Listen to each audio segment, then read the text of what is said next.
Okay, looks like I am live, and you know, Big Al, you're first.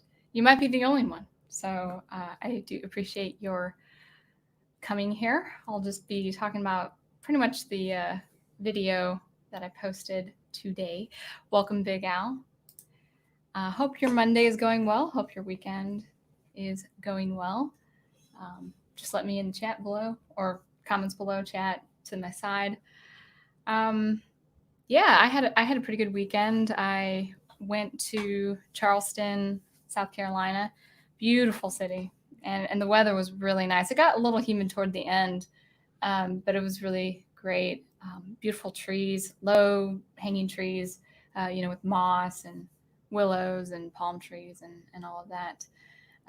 So I got back yesterday. So after driving, a little tired, but I feel good. I have Sprite, which I never drink. I never drink pop.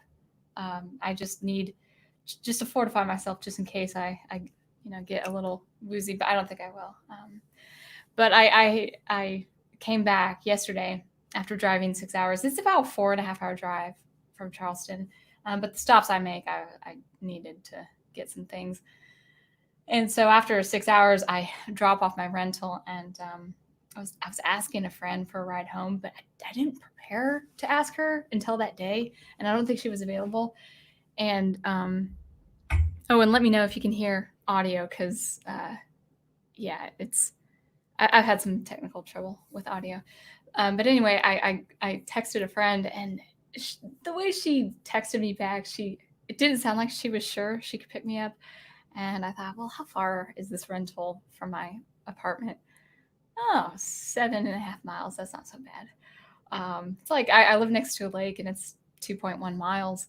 And I thought, well, that's just walking around the lake twice, which I've never done, plus another half going across the lake, maybe halfway. But 7.5 miles doesn't sound like a lot, but it was a lot. And I think sinuses are coming on, so I have slight bit of headache, but I think I can think clearly, and I'm ready for another live stream. And so, as we get set up here, yeah, just if you guys can give me an okay or a thumbs up on audio, let me know. I think I can hear. Let me turn myself up just a little bit. I think I took my computer, my whole setup to Charleston, so I had some configuration issues last night. Yeah, actually this morning, even while teaching. So, hello, aged boomer. Thank you guys. It's just you and Al so far. That's great, and maybe more. I have 3 people watching, which is great. It's fantastic. Now I don't know where you're based. Are you based in Maryland? I would say yeah, that would be a commute for sure. But it's not as south as Georgia or Florida. I think aged boomer, are you from Florida? Yeah, ginger ale and roasted peanuts are great after a long trip. And that's what I should have gotten. That's the thing, is I love ginger ale. I like the taste of it. But when you look at the sugar count, like, let's see, what is this? Okay, 7.5 ounces, and it's 24 grams of sugar. I love Sprite. See, let's have a sound here. There we go. I mean, it's refreshing, but man, it's a lot of sugar. So, but I need to cool off and all that. Thank you very much. Awesome. I'm hoping Troy comes along, because I kind of want to start this stream with a comment he left in my channel. So Troy, if you're listening, just say something. But I feel like I need to ask permission. It's a good comment that he left on my channel, but yeah. Oh, there we go. Diet Dew, man. My chair is sinking. Mountain Dew, man. So when I was in Arkansas, I worked in a plant for 3 years. I worked in a factory that does cold storage paneling. Actually, both hot and cold storage, I think, thermal. And I saw these workers. I mean, they worked, gosh, in real hard conditions, dusty, sweltering, like 96 degrees, 100% humidity. They would either be drinking the what was it? It was like Powerade. It wasn't Gatorade. It didn't have the sugar, but the electrolytes that the company provided, or it was Mountain Dew. I've never tried diet. I don't think I've had Mountain Dew since I was a kid, probably 6 or 7 years old. So that's interesting. That's cool. Yeah, very, very, very good. So just curious, YouTube, because it's only 2 people watching. Thanks for your support. Did you guys get a chance to see the video at all? I'm actually probably just going to do a recap. But yeah, maybe I should have told people on Twitter and live to make sure people are on. But if you guys had watched the video, just let me know. That's my chair, by the way, if you heard that. It's screaming. Good. But without further ado, I think I will just recap what I was thinking and talking about on my video. And that was just this new treatment of the music composition in Star Wars Season 7, Star Wars Clone Wars Season 7. I thought it was, anything I say on this stream, anything I've said on this video. Oh, good. It's Professor Geek. Thank you for hopping aboard there. I'm a quiet lurking third, just listening. Oh, sure. Yeah, I hope she's doing well. Is she doing okay? Hi, Alyssa. Hope you are doing great. Great video, and can't wait for the recap. Thank you. Hopefully I can remember stuff. Yeah, welcome aboard. Yeah. Anything I say on this stream, anything I said on this video is coming from a place, coming from 2 positions. The first position is I absolutely loved that soundtrack. Kevin Kiner is a very talented composer. He's doing very, very well, and I have enjoyed his soundtrack. I especially enjoyed both the first arc with the Bad Batch and also the Siege of Mandalore in terms of music. Didn't care for the Siege of Mandalore in terms of writing, but in terms of music, oh my goodness, it was good. Now this is a very unusual event for us among the professor's crowd. I enjoyed something, and it is objectively good. What I'm talking about more is that it's something bigger. It's something outside the art piece itself. It's actually what this could mean for the future of Star Wars. With regards to music, essentially what I had heard, as good as it was, I think is going to be slow, a gradual departure of what has come before. And of course, what has come before is with John Williams and his score. Now, I'm not expecting Star Wars 5 years from now, 10 years from now, and especially under Disney's control. I'm not expecting the same thing we got 40 years ago, or with the prequels. I'm not expecting that. I'm not expecting what we have received with the Clone Wars before the Disney purchase. Not in terms of music, not in terms of sound and environment. And if they're exploring different parts of the Star Wars chronology, it's bound to look different. It's bound to look different. It's bound to sound different. It's bound to be separate from what we know with the original series, with the original trilogy, and also with the original, or I should say the prequels leading up to the original. Not talking about sequels yet. I forgot to cancel after the 7-day trial. So Disney has my $7. And so I'm going to watch Rise of Skywalker, and I'm going to make a comparative analysis. Well, maybe I probably will make a comparison between the original series and the sequel in terms of the music score. So if you guys are interested in something like that, that will probably be a project, I don't know, probably into the next month. Hello, Melissa Harris. Good to see you. Thank you for watching. So hope you are doing well. Hope you all have had a very nice weekend. So yeah, getting back into Kevin Kiner it's fantastic. But what I'm talking about is, well, I should say my second position is I love electronic music. So I'm coming from a place of loving his score, thinking it's objectively good, and also loving electronic music and his treatment of electronic music. I actually kind of like that the soundtrack is getting so much praise, because that's people admitting or accepting electronic music. It's very diverse. It's got a wide variety. It's got a wide range. When people ask me what kind of music I compose or what music I listen to, and I say electronic music, they instantly go to EDM, which is electronic dance music. I actually would listen more to IDM, which is intelligent dance music, which is more of that experimental side. But even so, I have other genres I listen to. And so people, when they hear electronic music, there's a definite feel like I don't want to say it's a stereotype, but it's like, oh, I don't go to dances, I don't go to clubs, I don't listen to this kind of music.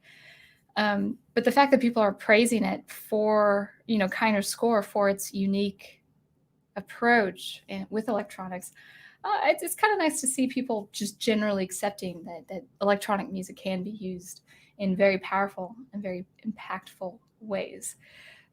But that's not the whole point of my video.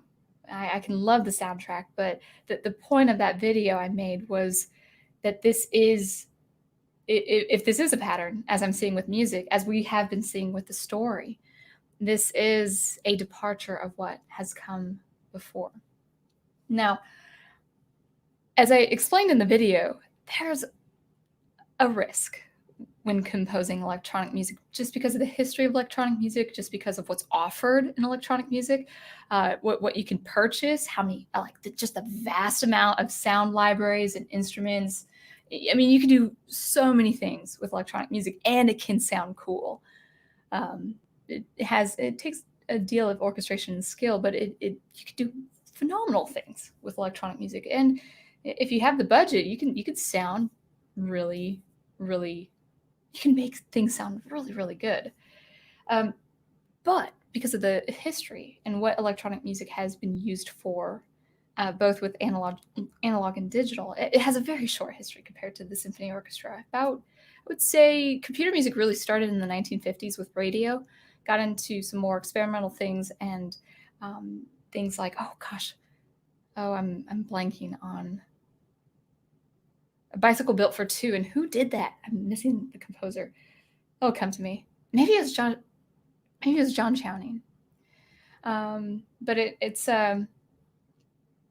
it has a very short history. It started, at the very basics, when computers weren't really a thing, when it was just so costly, and computers were as large as whole storage rooms, and it just took up so much physical space, and it was really costly, and it didn't do much.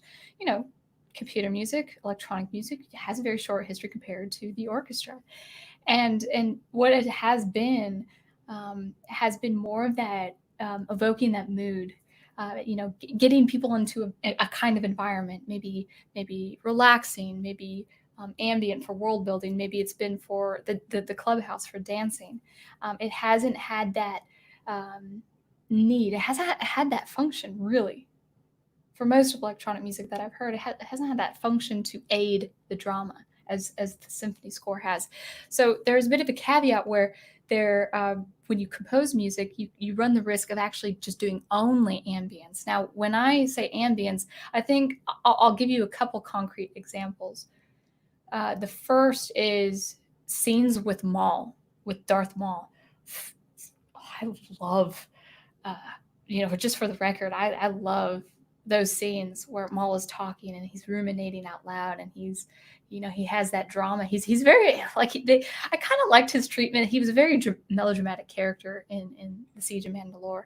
But when he's walking around talking to Jesse before he interrogates him, or talking to his Mandalorian lackeys, if you will, or when he's talking and he's kind of circling around Ahsoka Tano and she's on the defense,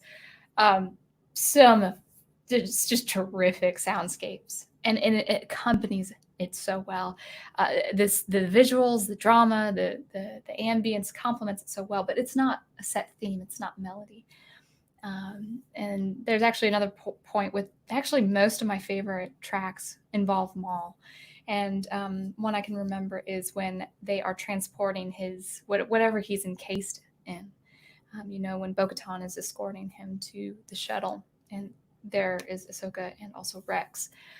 The sound is great.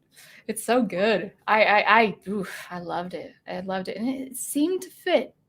It seemed, that's the thing.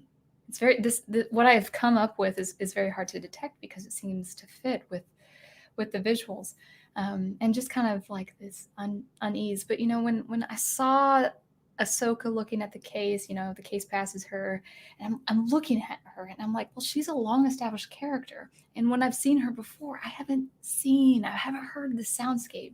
This is very unusual, and that's kind of when that little click or tick in the back of my mind started, going off. I was thinking, this is cool. This is good. This is visually pleasing. The sound is great. I like what Kyno's doing, but it's something's off. And there's also a moment where, actually, there's a really tense scene, really before that showdown, when Ahsoka is finally confronted by the clones that are trying to kill her. But right before, she has that understanding that something is happening to Anakin, something not right. And of course we hear, well, spoilers. I'm probably going to talk about the cartoon, or not cartoon, but the animated series. So if you don't want spoilers, just plug your ears and then come back. But I mean, if you guys don't mind spoilers, it really helps me with these examples. But you've seen the Profs channel, so I don't think you're in any danger here. But there's that really intense scene where it's an exchange between what Ahsoka's experimenting and what she's kind of feeling and hearing and understanding, or comprehending, at least on a very kind of ambiguous level. There's an exchange between her and Maul, and especially when you see just Maul's eyes, just the window. It was really good. It's just, I love that music, and I think it could fit. But the problem is, if you take that too far, as cool as it is, as well done as it is, if you take that too far, you're going to lose sight of what really aids cinema and what really aids drama, and that's musical theme. Now, you don't have to have a musical theme everywhere all the time, but it has to be that, it really is that skeletal part of the whole music score when it comes to drama. What John Williams has done, which I've said before, is that he takes a theme, he makes a theme, he composes a theme, and then he works around it. Then he can expand on that. With when you're dealing with just ambience, ambience, as the word implies, it's really meandering.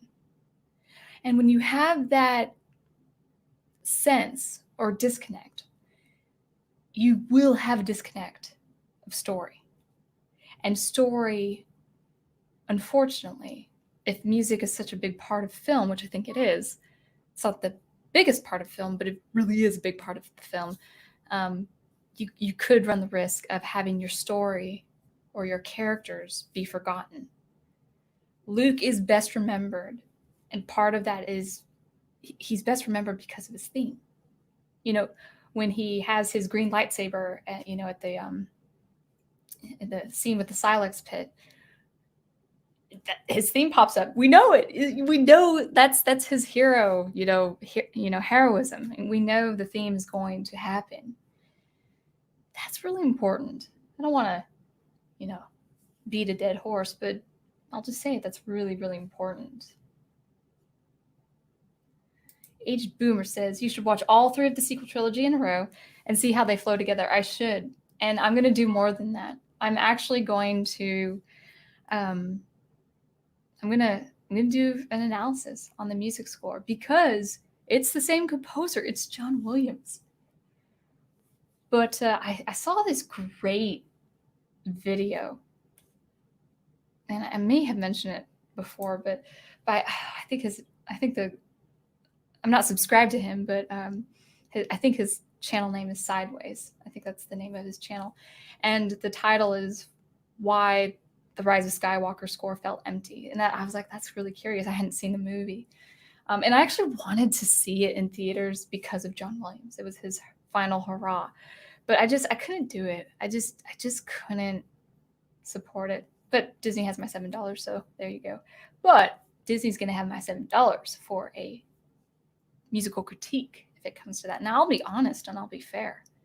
You know, as I've been honest with Kevin Kiner, anything I say is not a dig at him. This is not a critique of his work. It is exceptional work, but there's a bigger picture. It's kind of like I have to use the comparison. I have to compare it with this. You know, where Professor Geek has his position with the movie The Joker that has come out recently. Doesn't matter if it's well done. It doesn't matter if it's got the story, the acting, the music, the pacing, the characters, or not the characters, the cinematography. I was thinking, doesn't matter if it has all that, and if it's just like Maltese Falcon, for instance, you know, it doesn't matter. It doesn't matter because his position is on the Joker himself, that he has to be elemental. He can't have a backstory, especially a sympathetic one. If he had a backstory, maybe just make him elemental, but he can't. And it doesn't matter how objectively good the film is. There's something outside that. There's something outside all that is problematic, and that's how I'm approaching it with this score. Love the score. I'm not going to repeat myself. You guys know that I love the score. You know that I love the soundtrack with the Siege of Mandalore. I don't care for the arc per se, but I love the score. Now, I did mention in the video, and I'll get to comments because I'm seeing some more comments come. I did get to the video, or I did say in my video that there's a very interesting comparison between The Bad Batch and Siege of Mandalore. The Bad Batch, actually that was the arc I did love. And that was very much Star Wars to me through and through. I love the clones, conflict with the new batch of clones. The Clone Wars, I mean, they really could have their own story without Anakin and Obi-Wan and all that. Maybe it'd probably be a short miniseries or something, but they're great characters. I love the conflict. Loved it. Well, that music score, apart from one scene I remember where they're on that planet with the villagers, you know, apart from one scene that uses kind of an electronic percussion, all the action, all the scene changes, all of that's the orchestra, and it's very, very close to what John Williams would have done, especially in the prequel series. So yeah, the score was there. It sounded like John Williams. And then I didn't see the middle arc, but Kiner, I didn't think to bring up those articles that I was reading. But Kiner did say, no, by the middle arc, especially with Ahsoka into Siege of Mandalore, we wanted to approach it with electronic music because we haven't done that before. So, excuse me, little indigestion, 1 second, but not sickly. I'm doing really well. This is probably the only time you will see me drink pop. I'm doing it for you. All right. So Big Al says, the use of electronic music in Clone Wars, you said, is not Star Wars. Let's see. You said it's not Star Wars, you know, in spite of it being good. Opinion of shows in the same franchise have different music styles, i.e. Mandalorian. Yes, and that's why I want Troy to be on with Nanette. I'm sure he's okay with me saying his comment, right? Can I do that? Al, will you give me permission that I can say it's a good comment and I wanted to mention it? I hadn't had time to answer it, but he left a comment on my video and I want to pull it up. So Al, if you say it's fine, then I'll do it. I mean, it's a good comment. I'm not going to say it was awful. And I wanted to bring it up and answer it. So let's bring it up now. 1 second. Okay, so all right, so let's go ahead and say what Mr. Troy has said to me on this video.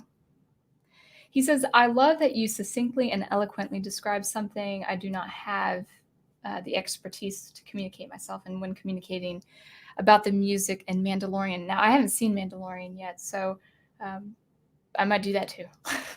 I don't know. I said, he's saying that I said, it doesn't feel like Star Wars. It felt more like the Rocky training montage meets Westworld. And he says another certain YouTube, I won't call, I need to read this better. Another certain YouTuber, I won't call it by name, said that, well, but it's the Mandalorian. And that YouTuber wasn't getting what I was saying. Just like how the show is separate from the primary narrative of Star Wars, it is set in that universe. And that's key. I like how he said that. It is set in that universe. And there has to be some feeling in the music that reminds you that you are following a different narrative, but it is still Star Wars. And I think that's a very, very, very important point that actually I might leave this on because I have another comment I might get to. I don't know who this is, but he left a pretty insightful response. But yeah, what Troy was saying, it has to feel like Star Wars on some level. Yeah, okay, Mandalorian, I haven't seen it, but I understand it's kind of like that Western feel, that it is separate from what we've seen in the narrative with Jedi and Force users, but they're still clone stormtroopers, so we have that feeling of kind of the Empire and that Imperial threat. We have a feel, crime syndicates, smugglers. That's kind of Star Wars. And I think just because it's totally separate from the Force and Force users and Jedis and all that and those kinds of missions, should still feel a little like Star Wars. So if the music is off and I haven't heard it, that's something to consider, that you don't want it to be distinctly separate from Star Wars, where from what I saw from the Mandalorian, the aesthetics are pretty Star Wars-like, so that's good. But as far as the music, people might not realize it. It's like, a culinary experience where they're not quite sure what the ingredient. There's a very specific ingredient that makes that experience, but they're aware of it. Maybe they associate that ingredient with another ingredient that they're familiar with. It's the same thing where they might not consciously understand what's going on in the music, but it's like, why does this feel off? Why does this feel off? So yeah, I'm glad that he pointed that out. Oh, hey Troy, I was just allowing myself to read your comment you left on my video, so I hope you don't mind. It was a really good point. So you just missed me complimenting you, so you can always refer back. Hopefully you and Nanette are doing very well. Yeah, thank you, Al. Troy, Al gave me the he allowed me to say what you said on my channel, so yeah, we're good. Let's go back up some comments. Melissa Harris says, my favorite music is rock music, classical music, and rap and country. I mean, and those are all very, very different styles. Well, actually, 4, I just realized. Rock, classical, rap, and country. And all different styles, all different categories, but they can also, mix pretty well. I mean, I think, for instance, progressive rock does a wonderful job in incorporating that orchestral, especially kind of that, almost that gothic quality where it's got dark, rich harmonies and it goes very well. So, hello. Now, okay, so I don't think it's Dr. Dry. I think I remember it as Dr. Y. Is that how I'm going to address you? Welcome. Thank you for. I think you left a comment on my video. Thank you for watching. I do appreciate that. Oh, I just did a recap, basically what I was talking about in the video. So if you guys have any questions, if you guys have any comments, feel free, if for those of you who saw a little bit of my video, just if something, um, if something hit you, or thought like, oh, I hadn't considered that, just let me know. Or if you have any questions, or if you want a rebuttal or want to refute my point, that's fine too. Anime has also got good music. Now, I don't know much about anime, but I do know a lot about Asian culture. Well, not a lot. I should be careful when I say that. I grew up in Washington, where, I mean, most of my friends in middle school were Korean American. Especially in Japan and South Korea, where there's this real emphasis on not technology, but music education. I mean, just total rigorous music education. And I grew up with a lot of these people, really good string players, really good violinists. It would not surprise me. I mean, you want to talk appreciation of Western culture, Western classical music, Japan. I mean, Japan loves Beethoven.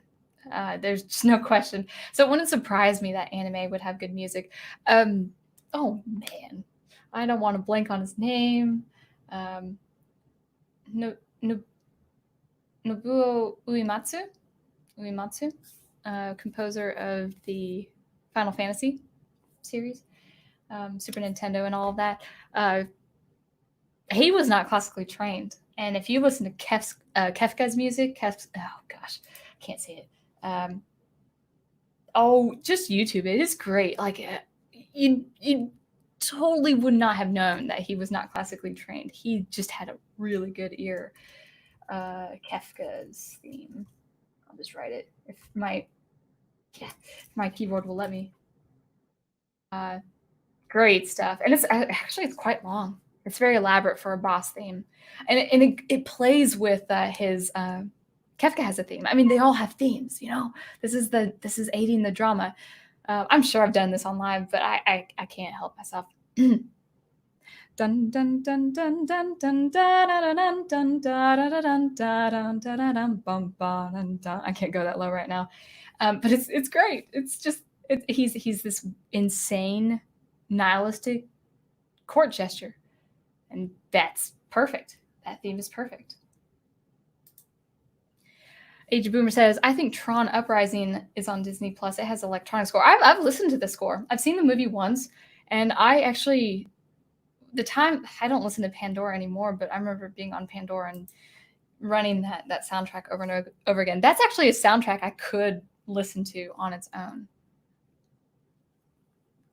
So yeah, good recommendation. Yeah, I enjoy that stuff. Professor Geek says, I'm almost positive that you're not allowed to call soda pop in the South. You know what? That's why I said it. I said pop because I actually usually say soda now. I've been in the South for, well, goodness. Yeah, 6 years, and then Wisconsin for 2. And in Wisconsin, they say soda. They say soda. I used to say the O's very well. Hey there, hi there. Oh, how are you? I used to be really good at it, but now I can't do it. I can't do accents on the fly. In fact, I sort of elongate my O sound. And my mom's from Texas, but we grew up in Washington. But I kind of stress the O just a little bit, just because I'm just used to that. Not because I have lived in the South. I've always done it. And I remember a friend of mine. He just loved. He was from Wisconsin, and he loved how I said O's. He's like, I just love how you say O's. It sounds so refined compared to how they say O. Just all that stuff. But yes, I do say soda. I actually do say soda. But every time I hear either my sister or my mom say pop, I just like, oh, it's Northwest. Melissa Harris says, I walked away from Star Wars after Disney ruined Star Wars. I try to find good stuff. Because I'm on Disney Plus now, apparently for another month now. And I was looking at, Force Awakens, the start of it. That entrance with Kylo Ren. Force Awakens had a pretty strong first 20 minutes. And then after that, it was just, whatever. Let's see. Oh, wow. More comments. Thank you, guys. Thank you. Whoa, lots of comments. Oh, my goodness.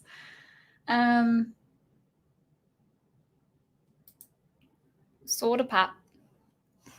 It's true. Do I say soda pop? I either say pop or soda. But maybe I should just start because I'm multicultural now. I've lived in, well, that's not true. I was about to say all regions of the United States, but I haven't lived in the Southwest. California is its own separate thing too. I haven't lived in California, and I have not lived in the Northeast.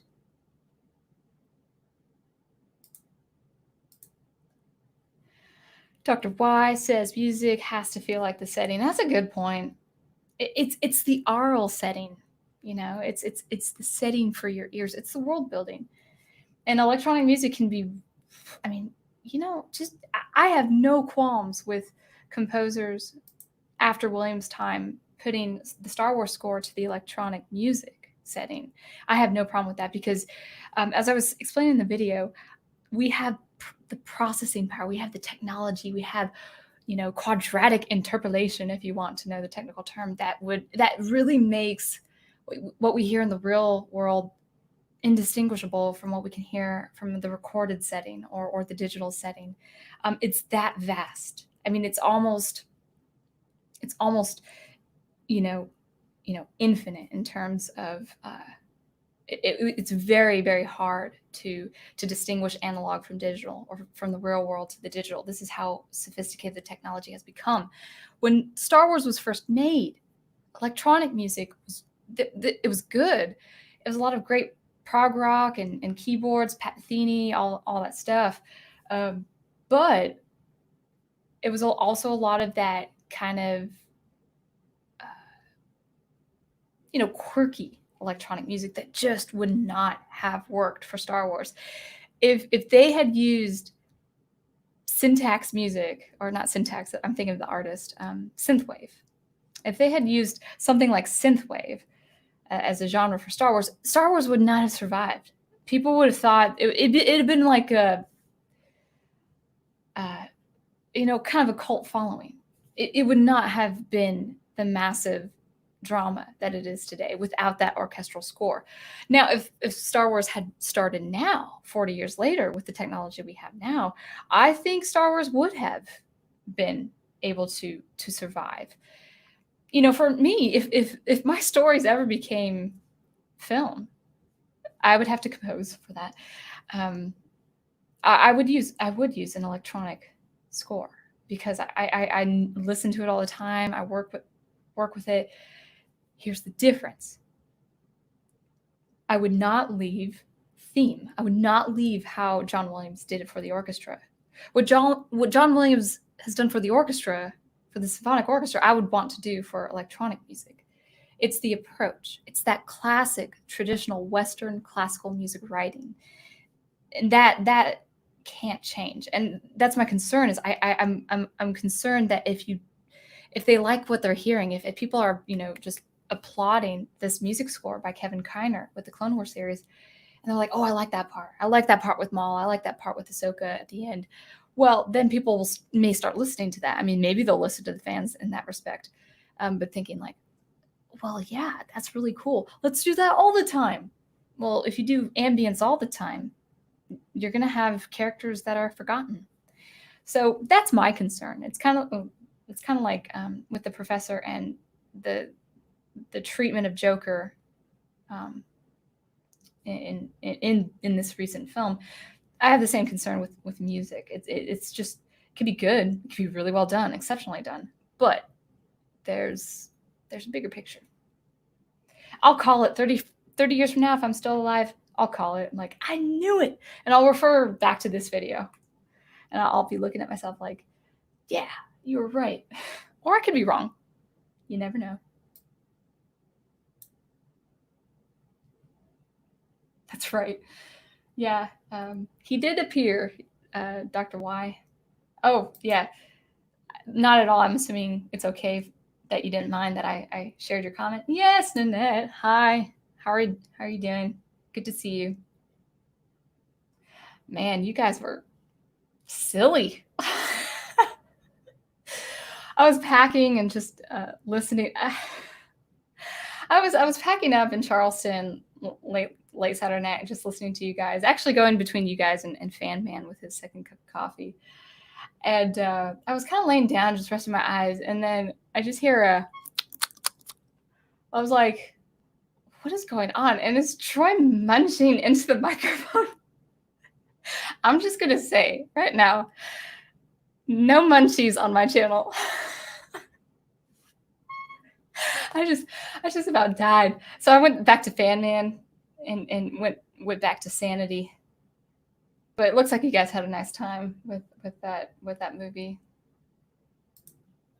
Dr. Y says Star Wars is a space opera. Is a space opera? Shouldn't the sound music will be operatic? Yeah, it should.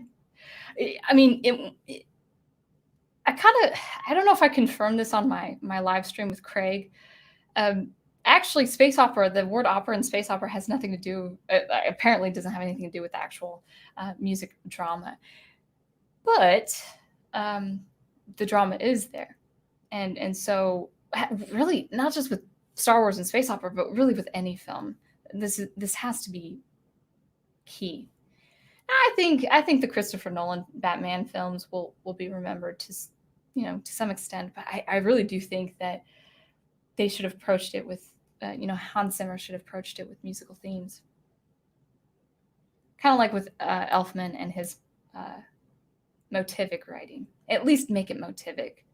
With the difference between theme and motive is theme is an actual full melody. It could be short. Leia's theme is very short, for instance. But motivic is that little gesture that comes back to remind us what this is about, whether it's a character, a place, or an idea. Troy says, yeah, Sound Engraver, Neder and I didn't realize what time you started. We were watching Rainer Hirsch. I don't know what that is. Oh, wait, that's not for me. Hold on. Sorry. Let's see. This is for me. Big Al Presents says, I was the one he was discussing it with. I felt the show needed to forge its own style, so the music being unique may be a good thing. Many other aspects invoke its place in the Star Wars universe, yeah, including visuals and including a little bit of character. Although I would say, some of that writing. I'm still coming off from traveling, so my thoughts are a little bit jumbled. So that might be for another time. I don't know if you guys have questions about what I thought about writing, ask away. But that's probably another time to talk about that.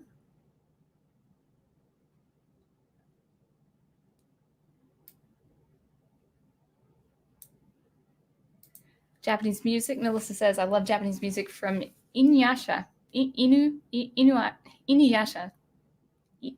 Inuyasha and Tenchi Mio. Yeah. I should check that out.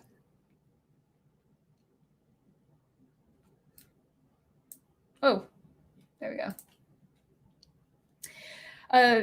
Oh, yeah. I think, the main Japanese composer I know is Akira Ihukube. I remember the F is pronounced H in Japanese. Ihukube. He provided the music. Oh gosh, wait a sec. I wonder if it's the same guy I'm thinking of. He provided the same music for many of the classic Godzilla movies. Probably much to Al's chagrin, I haven't seen any of the Godzilla movies. But that shouldn't come as a surprise. I haven't seen a lot of movies. Oh, thanks for the clarification, Agent Boomer. You're thinking of Tron Legacy. Tron Uprising is the animated series. I have not seen the animated series. The music is similar to what was used in Tron Legacy. Thanks for that clarification. Yes, indeed, Wolf 10 Media. I think that's his last name. Yep. The main villain of Final Fantasy IV? Is that what it is? Oof. Melissa says, you remember Big Oh, wait. Old. What is OS? Can you clarify? Ending theme. I recommend you listen to it. Also, the Final Fantasy VII theme. Oh yeah. Oh yeah. And actually, Final Fantasy. My childhood is. I know I'm missing a lot of my childhood because I never grew up playing Final Fantasy, but I love the soundtrack. I love the battle themes for Final Fantasy VII. It's totally progressive rock. Oh, I can't do those little runs. I would love to do like kind of a cover thing with violin and electronic music, but I've said so before. I'm not. I'm yeah. I think it's a while. It's a long time coming before I'm at the skill I want to be to do it justice. Well, hello, Chris P. Welcome to the chat. It's just a casual conversation on Kevin Kiner's music in season 7. So I'm just going through the comments. The Force Awakens has a pretty strong first 20 minutes. Then pretty much sums up what everything else J.J. Abrams does. Yeah. Yep. Oh, that's for Aged Boomer, but I have, and I love it.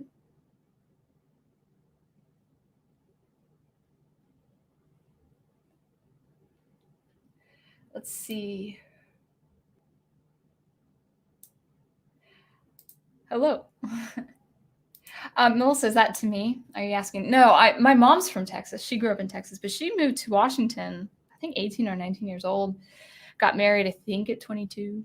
I mean, she was in Washington. She's still in Washington all my life. So, and I've been in Washington since up to age 25. So I am Northwest. I kind of miss the mountains. You know, Charleston is beautiful, and you know, I wouldn't mind living there for a stint, but as beautiful as it is, you know, next to the waterways and the ocean, I kind of miss the mountains.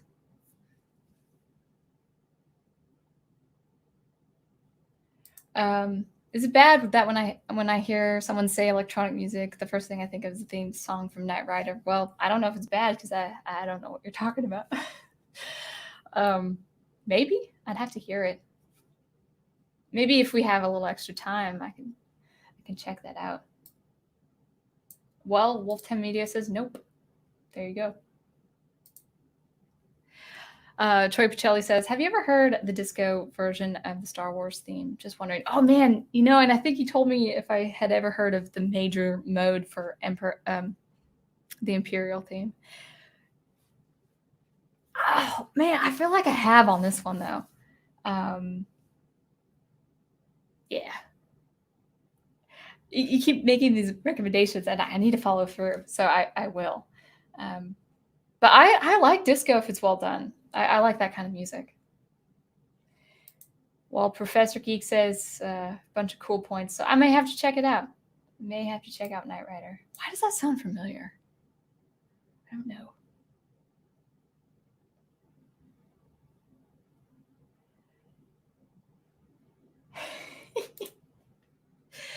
No munchies, no booze on your channel. I promise. Thank you. I appreciate that. Well, with the drinking, at least it was quiet.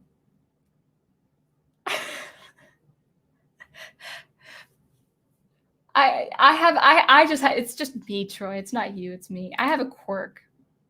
You know, I don't know why I'm confessing this online. I have a hard time seeing people eat, including myself. So like if I'm eating something and I see a shadow of me and the jaw is going up and down, drives me crazy. I'll eat and I'll let other people eat. But I love that it was Al on an avatar, it's Nanette on an avatar, and you just it was great. It was great. It added to the environment. But if I'm doing some deep Henry Mancini analysis on charade and I hear some munchies, oh, we're gonna have some action. So yeah.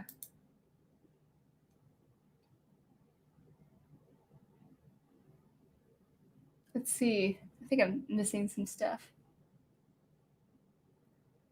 Yeah. Yeah, great. Thanks, Melissa Harris, for these recommendations. I do refer back to these comments if I can and take a look. Nanette says, I can't stand watching people eat. I think it's gross. Yeah, in a dinner setting, I don't mind. But Troy was mic'd. And not even StreamYard had the bandwidth to filter that out. That was that was good. I'm giving you a hard time, Troy. I think it was swell. But I have been enjoying Fan Man's second cup of coffee. I miss it because it's the morning. You know, that's where the time where I read scripture and stuff like that and pray. But it's been good. He's really funny. The way he says things, you have to listen intently because he'll say something at such a beautiful, fluid pace that you could miss it if you're not hearing. And sometimes it catches you by surprise. He's doing that really well. I like his car videos.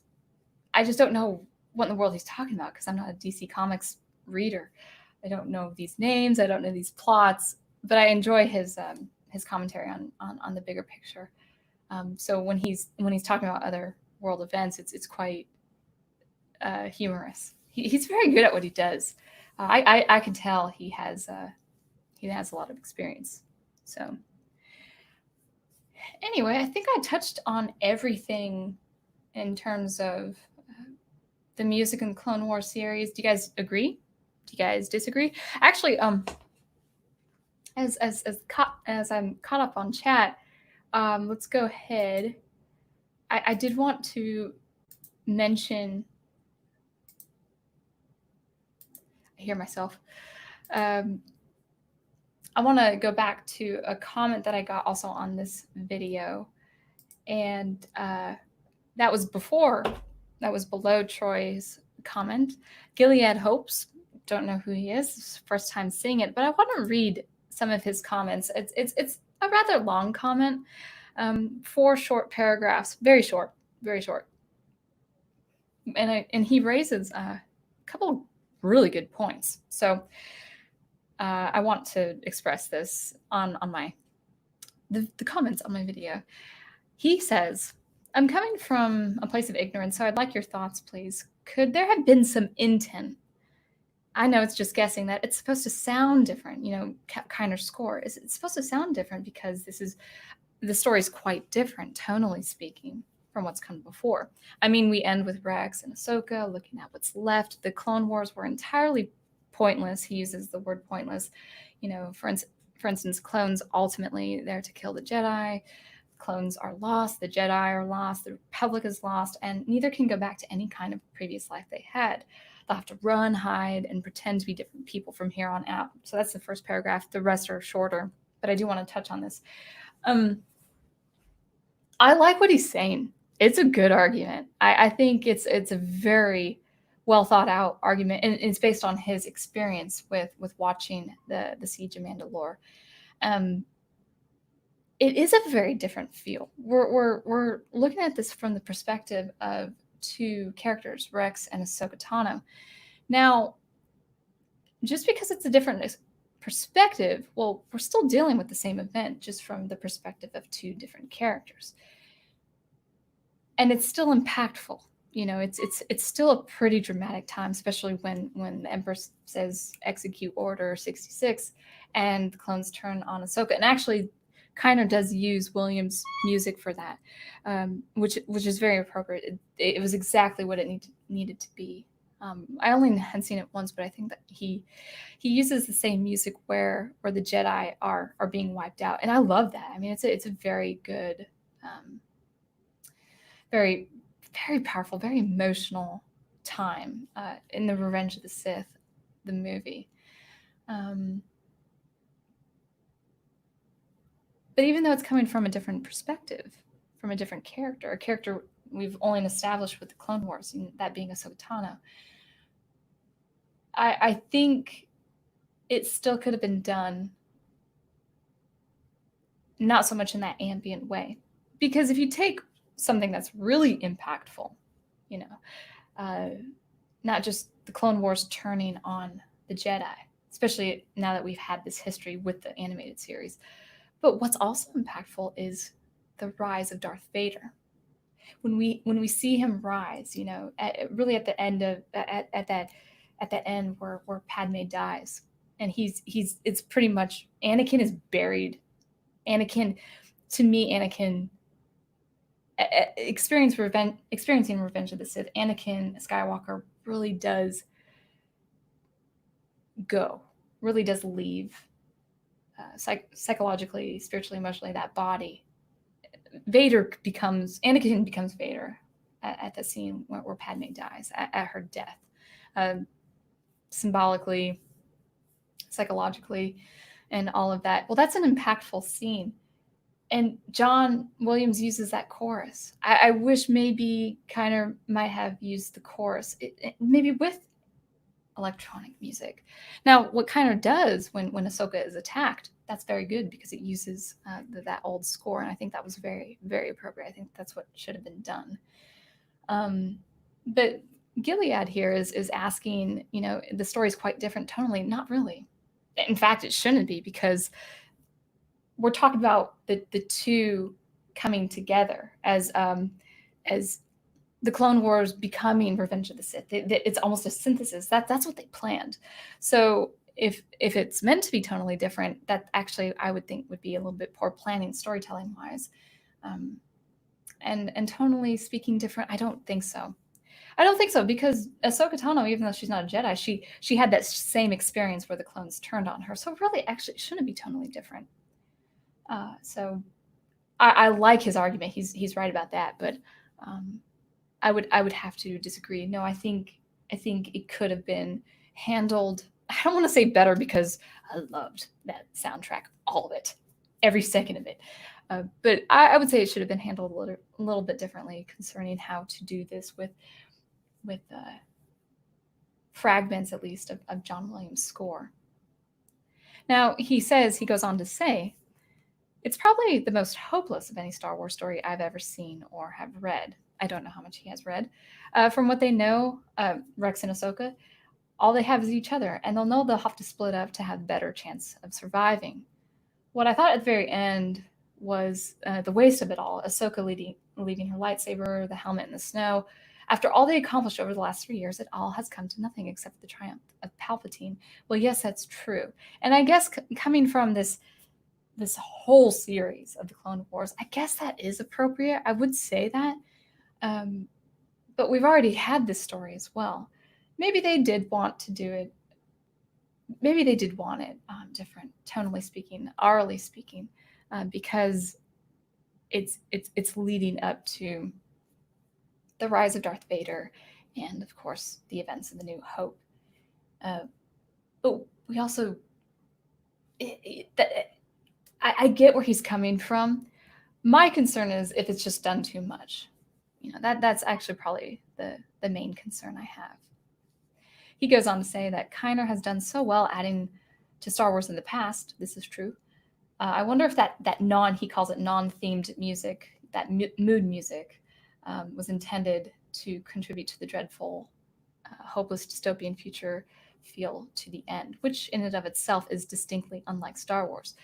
And that's a good point, and that's actually what would really cement my concern, that no matter the event, no matter how impactful, no matter how emotional, it should still feel like Star Wars on some level.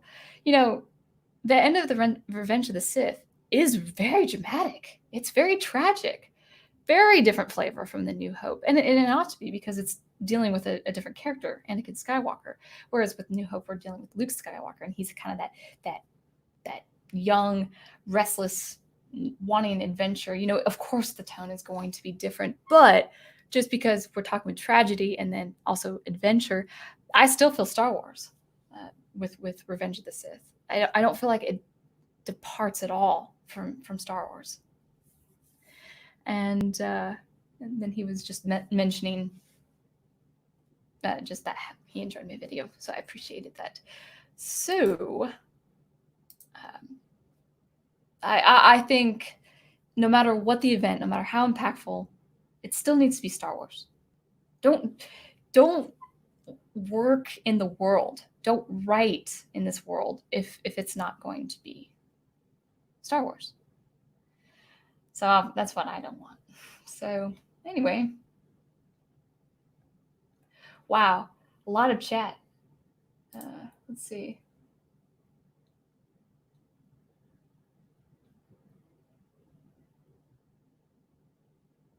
Now that more of Professor Geek's crowd is coming onto my stream, thank you guys. I do appreciate that. The chat is longer, as if I didn't have enough trouble with chat. Professor Geek says, I like your assessment of Maul as a melodramatic villain. I think he is. He is delightfully that mustache twirling, but in a way that makes him frightening rather than cheesy. Yeah, he could have been cheesy too. I mean, I didn't mind him at all in the Siege of Mandalore. Man, I kind of want to get into some writing stuff, but only if you guys have questions, because I could do that for another hour. And I did like Maul. Maul was a strong point for me. I did not like the capture of Maul, or especially, actually worse than the capture of Maul was actually the release of Maul. Some of the most thoughtless writing I have ever seen. But Maul was good, and Maul was, the voice acting for Maul was really well done. Oh wait, that's not for me. Sorry, guys. I'm being a little thoughtless with my comments. Oh, I think I see my name. Oh. What did I think of the score to Solo, a Star Wars story? I guess this is like a running series, huh? Is this like part 2 of my Star Wars music live streams? I've never seen Solo. I don't know anything about Solo. I'm very, very sorry. But I'm going to, reciprocate that question to you. What do you think of the score? What are your thoughts? By the way, guys, for those who have seen Clone Wars Season 7, what are your thoughts? Or maybe Mandalorian. I haven't seen Mandalorian, so I can't give my input. But what are your thoughts there? I would really like to know. And you don't have to go into technicalities or analysis or anything, but just impressions as people who have seen Star Wars for a number of years. I would really like to talk to you about that. Troy Pacelli says, you always say, oh, that's not for me. It's chat on your stream. It's all for you. You might be reading it out of context, but it's still yours to read. Well, I mean, it's Wolf 10 Media is talking to Melissa. I'm so confused. So thank you for saying Sound Engraver, because I probably might not have read that. So yeah.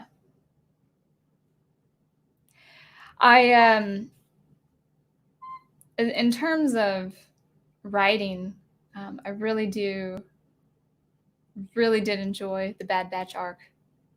I didn't think I was going to enjoy it. I had heard people say, oh, it's not necessary. But that arc was the arc that felt the most like Star Wars. I loved Anakin in the Bad Batch arc. I think he's just a well-written character. But after episode 5, or maybe the first or second, after the first episode of Siege of Mandalore, he became an afterthought, unfortunately.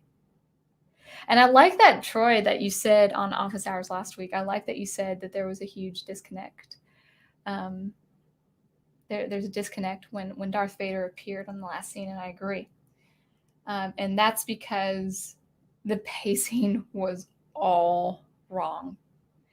I am hearing nothing but praise on that last arc.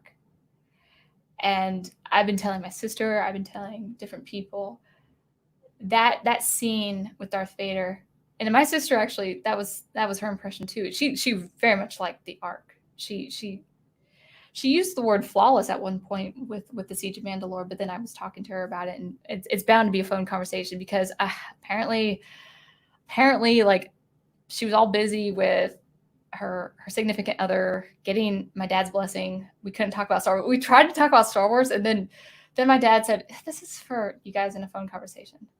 And her beau doesn't. He's not caught up on Star Wars, so it was just me and then her beau and my dad, and they're like, let's talk about something else. So we couldn't get to all of Star Wars. We had to talk about important things like family. But where was I going with that? She had a really good impression about the Siege of Mandalore. But she did say that Darth Vader scene at the end was off, and it was totally off. And the reason for that was the pacing just did not work. It couldn't have worked for the time given. For Darth Vader to have worked in that scene, a couple things would have had to happen. Well, one main thing. You would have had, first of all, drop that middle arc, save those 3 episodes, those times, those 3 20-minute slots.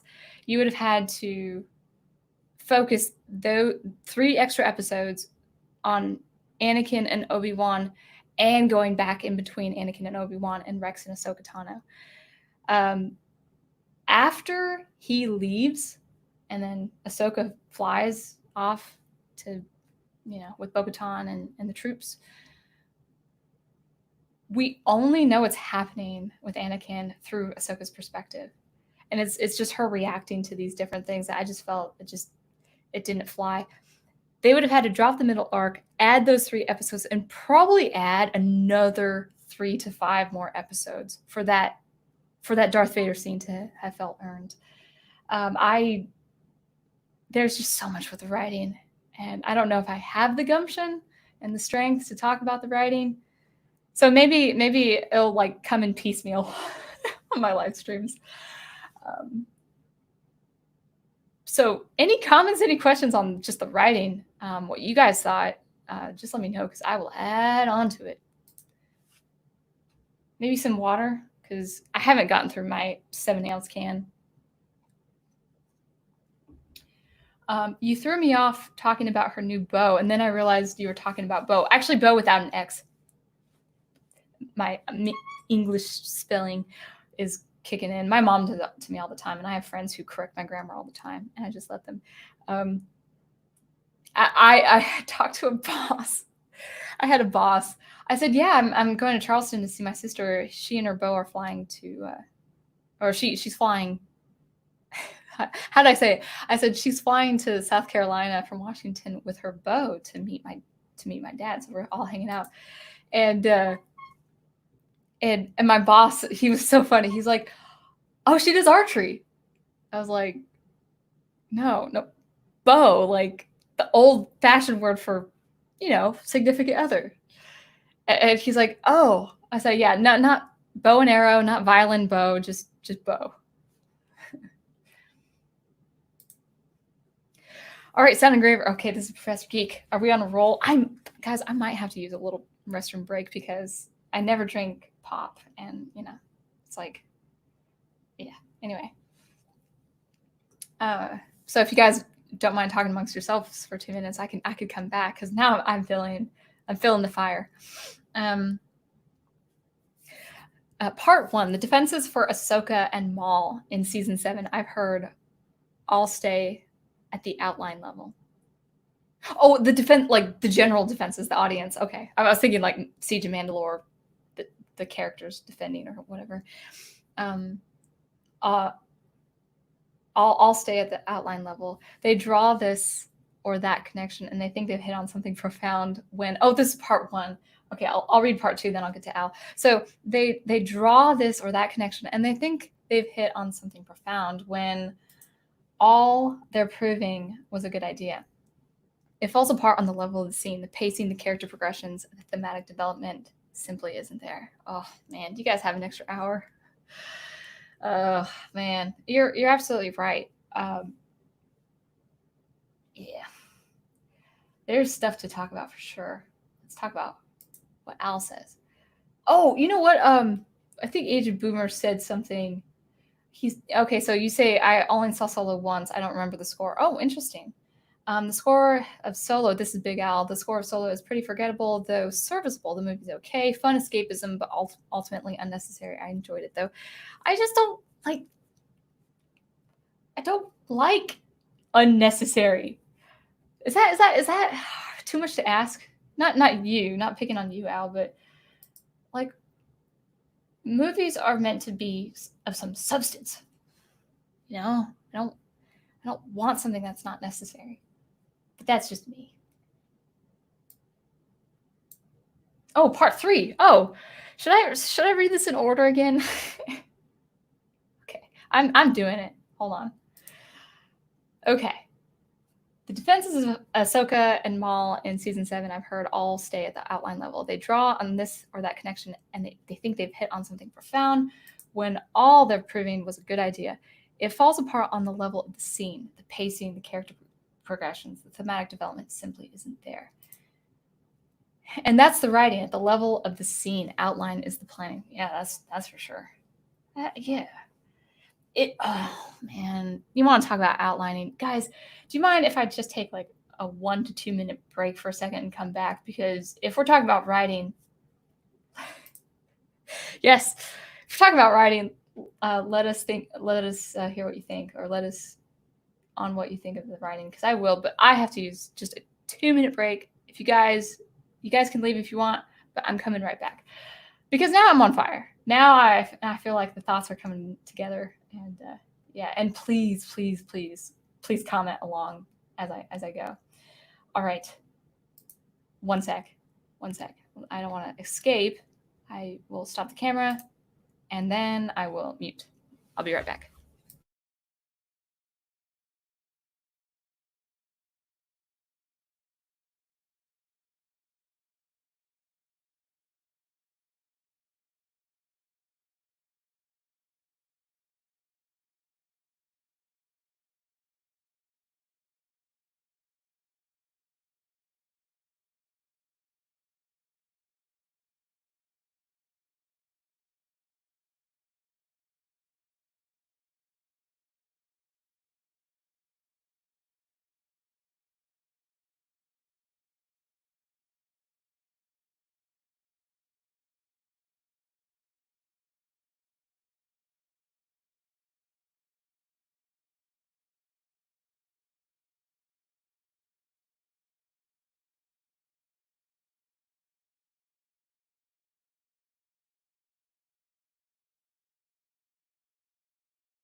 All right, back.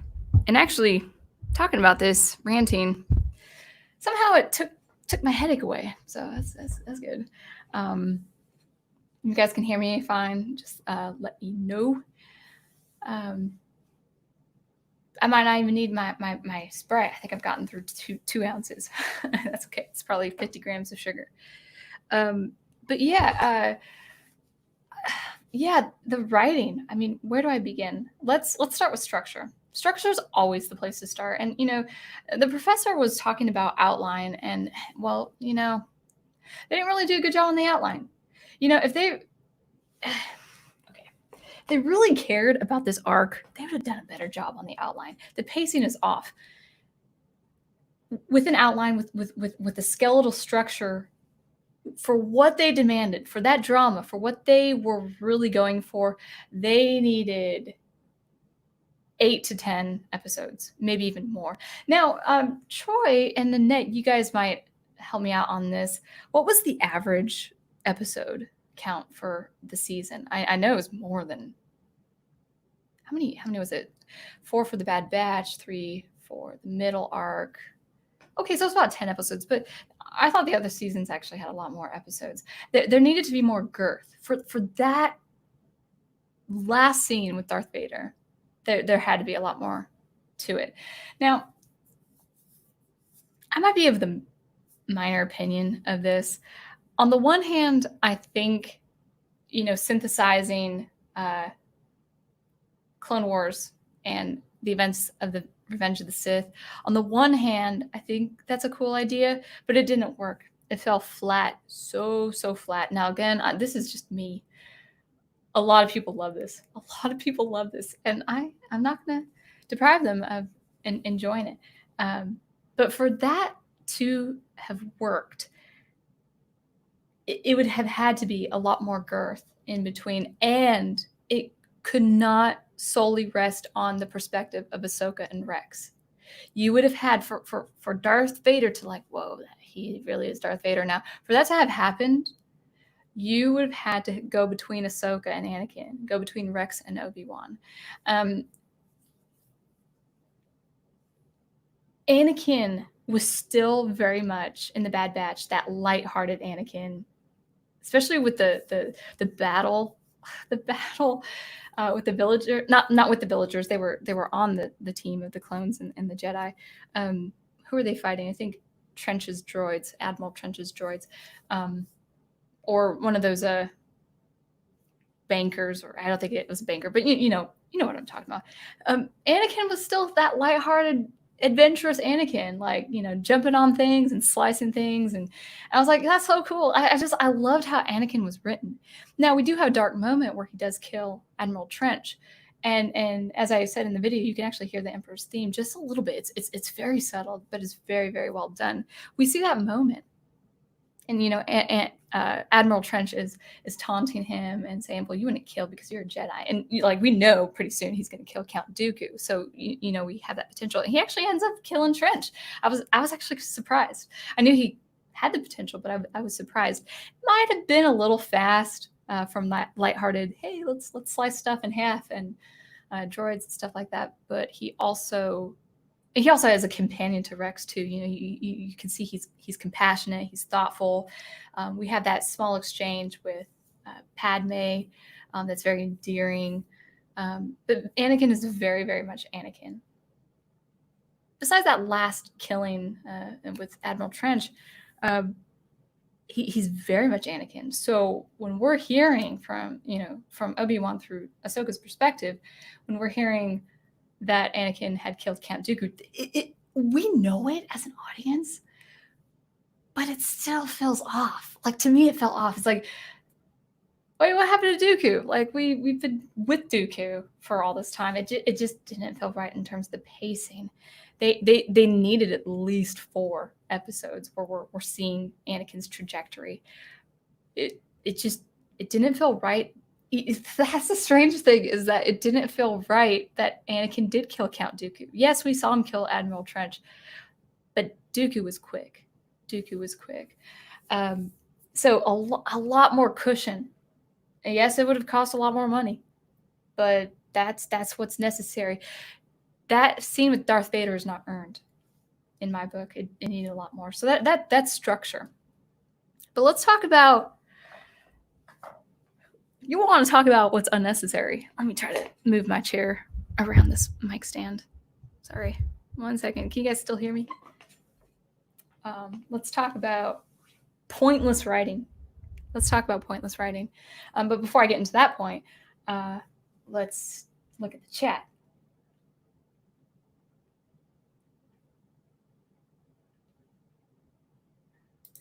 Dr. Y says, substance, no reason for or to exist. That perfectly describes the Lion remake. I think you mentioned that, or any other Disney live action remake for that matter. I haven't seen any of them. I have not seen any of them, and I understand like rebooting a film if it was originally a bad film, but why are you going against Lion King? You know, and you want to talk Hans Zimmer? You know, he had themes for Lion King. It was great. Why do we need to see photorealistic or whatever it's called lion cub singing? It's weird. It doesn't have the color palette that made Lion King so awesome. My chair's sinking. Whatever. Yeah, Lion King with the color palette, that was good stuff. And I don't say that because I'm a 90s kid. I'm saying it's good stuff. Maybe that's why I have such a high level of standards. I have high standards because I was given quality movies. Thanks, Disney. That's on you. You should have had terrible quality from the beginning. All right, so let's talk about pointless writing. Yeah, Troy Pacelli says it was shorter than the last season, I think. It was between, oh man, that's what I do remember, that 20 and 22 episodes, and a season until season 6, which was 13. Yeah. Oh, season 7 was 12. Huh. Okay. I thought it was shorter, but 12 would have also been short. Yeah, but in fairness, the prequels on their own are poorly paced. I agree. I do agree with that. The Clone Wars only helped fill the character development that just wasn't there, need to be there in the films. I absolutely agree. For instance, I love Anakin in the Clone Wars. He is so cool. I love that there's chemistry between him and Padme. There's a physical romantic chemistry between animated characters that I did not get between actual actors. It's quite amazing. Man, one thing, I will say this, one thing they got right with the animation, I love the animation, by the way, of the Clone Wars. But one thing that sticks out that I just love, Padme's eyes. I don't know, something about her eyes are just so beautiful compared to every other character. They did that right. I mean, all the visuals is right, but in terms of aesthetics, Clone Wars is where it's at. And I love Anakin Skywalker. He's such, and we see moments that are like, oh, those are the propensities to the dark side of the Force and to become Darth Vader. But he is really well developed in the season, and I like his chemistry with Ahsoka. I just didn't like how they treated Ahsoka with the poor writing, the poor pointless writing. Okay, I've been talking about pointless writing for a while. Let's talk about pointless writing. Where should we start? Prof, give me a prompt.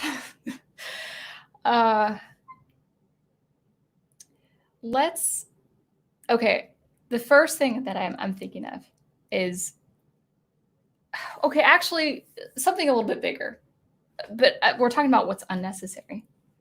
And that is,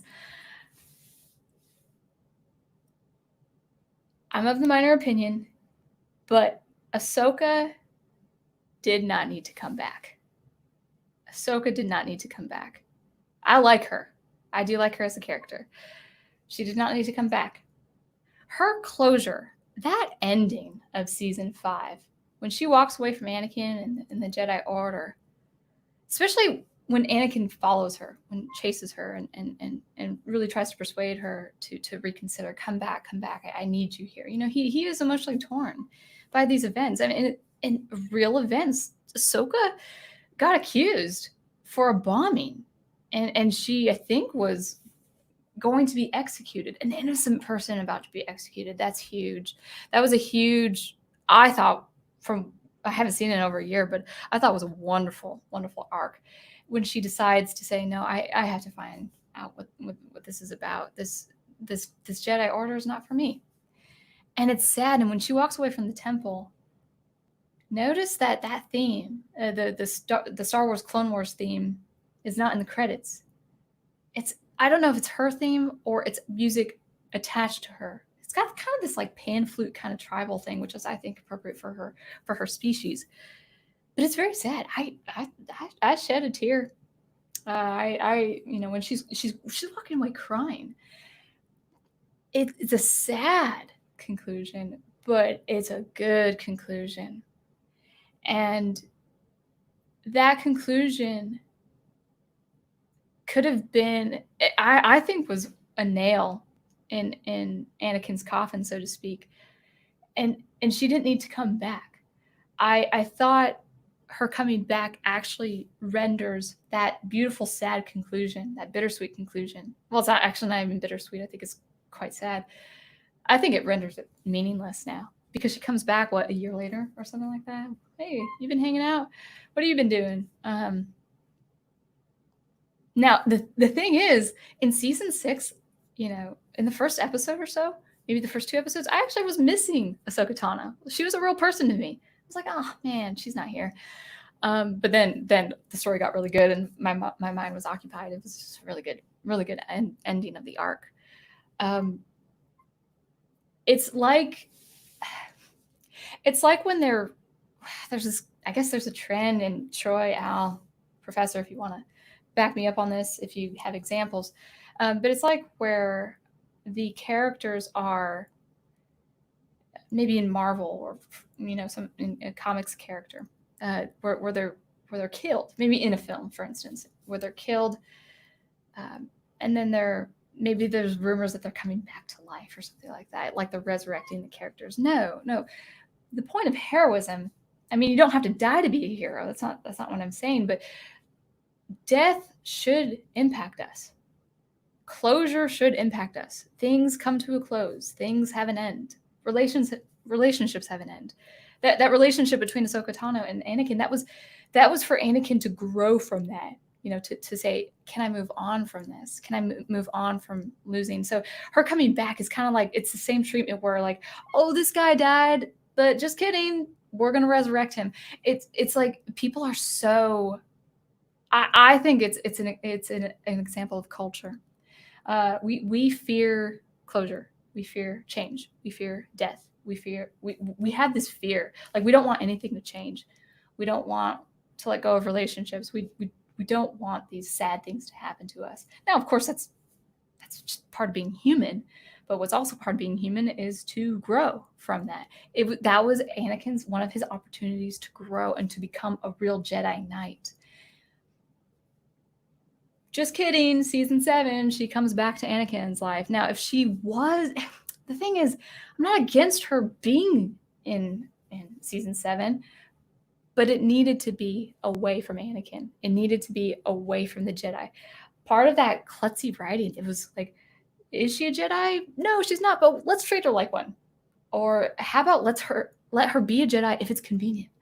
It's just, I really, if she had an arc, I'm not talking about the Rafa and Trace arc. If she had an arc to her own, of her own, where she was away from the Jedi influence, the Jedi involvement, away from the war, maybe if it was the Siege of Mandalore. And that's kind of where I'm going to get into my next beef. Siege of Mandalore. Okay. If Ahsoka was involved in the Siege of Mandalore, that's fine. Because Mandalore, I don't know much about Star Wars lore, but isn't Mandalore in a neutral position where they are, even in their own war, they're not involved with the Republic and the Separatists?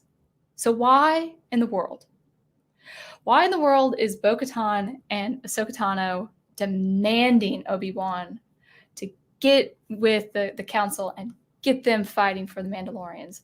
I mean, as Ahsoka said, as Obi-Wan said, it's like, this is going to break a huge treaty that we've had established. So there was really no point in trying to get the Jedi involved, if only to make Ahsoka and Anakin have them be together for a very, very short exchange. I didn't care for that. Ahsoka being a part of Mandalore, even trying to take down Maul, if that was just her own thing and the Jedi were not involved. The Jedi are not involved. They have their own war to fight, and they were with this. They shared this agreement. They had this agreement with the Mandalorians that it's like, no, we're not going to get you involved. So, guys, enlighten me if I'm missing something huge. But for Bo-Katan to demand Obi-Wan to join forces makes no sense. What makes absolutely no sense on top of that is Anakin letting Ahsoka go to Mandalore, which she was going to go to anyway, but have Rex accompany her. Okay, guys, please tell me if I'm missing something, because I've only seen this once, so this is just my impressions. Why my chair is misbehaving? It keeps sinking. Why in the world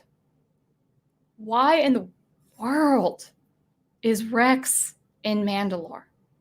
If the situation is neutral and they have an agreement where Mandalorians are not involved with Jedi affairs or the war, why in the world is Rex, the leader of the whole thing, accompanying Ahsoka? I don't get it. That part makes no sense. And there's also one example of writing that I thought was just blatantly unnecessary. I thought it was quite pointless, and that's where in the heat of about to bring Maul to justice, or at least to capture him, there's a meeting in the Citadel or whatever that place is, and where the Prime Minister I think was, and you have Bo-Katan. I think I'm saying her name correctly, Ahsoka and Rex, and they're talking with Obi-Wan, and they're having this exchange, and then all of a sudden it leads to where Obi-Wan says, "Oh, we had this information on Darth Sidious, but we can't get that out of Dooku because he's dead because Anakin killed him." And then, we see Ahsoka's reaction. Oh no! Like, what's wrong? Why did he do that? That was the only point of putting Obi-Wan in that position to tell them as a hologram or a holographic, person.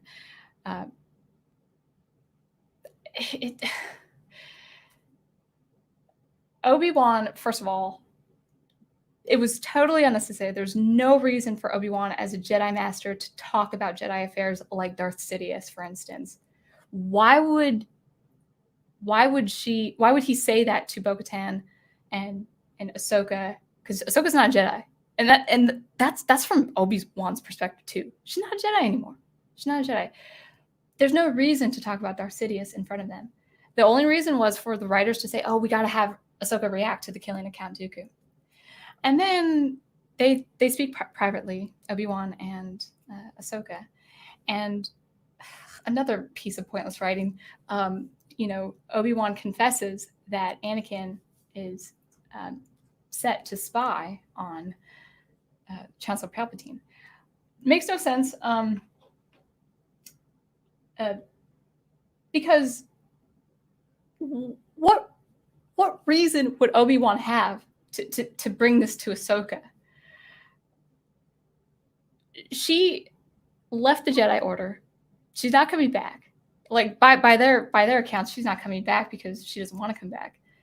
And then what does he try to say? Like, can you talk to him about it, saying it's okay that he's Anakin spying on Chancellor Palpatine? Obi-Wan himself had his own resignations. The point for that scene was for Ahsoka just to be a mouthpiece for Anakin, saying, that the viewer somehow has to know that, Ahsoka's in line with what Anakin is feeling, because this is wrong. This is absolutely wrong. And I absolutely, I didn't like that exchange because, Ahsoka was saying, well, Palpatine, he's been a mentor and friend to Anakin. I was like, you talked about Palpatine to Obi-Wan just back in the previous episode, probably just days before, how Obi-Wan and Anakin trying to save Palpatine from being captured, you know, Palpatine was abducted, and then Ahsoka accuses them of playing politics. I'm like, oh, I'm sorry. Our capital is under attack. We got to go back. And you're demanding us to resolve this conflict of a city, of a planet that's actually neutral in this situation. We have this agreement. Guys, if I'm mumbling, I'm sorry. I'm just going on this rant. She's saying, but you're playing politics because the Chancellor being abducted and trying to be rescued. Yeah, that's playing politics. That's not how you use that phrase. And she's like, then in the next episode, she says, but Palpatine was Anakin's friend and mentor. I can't believe you guys are asking him to do this. It's just thoughtless writing. It's the professor said outline, and that's perfect because this whole thing is kind of an outline, in that it was these pieces of writing I don't think was thought through, was what was thought well. It's like, wait, okay, so Ahsoka has beef with Obi-Wan regarding him playing politics because he's out to save an abducted chancellor, a leader. No one knows he's the emperor, by the way. He's, as far as they're concerned, he's a good man. He's a leader. He has to be rescued. The city has to be saved. There's that.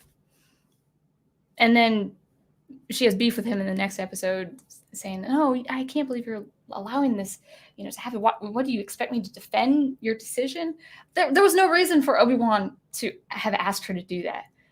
That answer would have already been obvious. Like, should I ask Ahsoka? She left the Jedi Order. Should I ask him to have her defend our cause for him spying on Palpatine? She would. Even if she didn't leave the Jedi Order, she would have probably sided with Anakin. I don't get it. It's sorry. I'm only not half on the rant of me. So if I'm not making sense, just let me know. I've never ranted before on YouTube, so I could be a little crazy. But let's take a break and look at comments.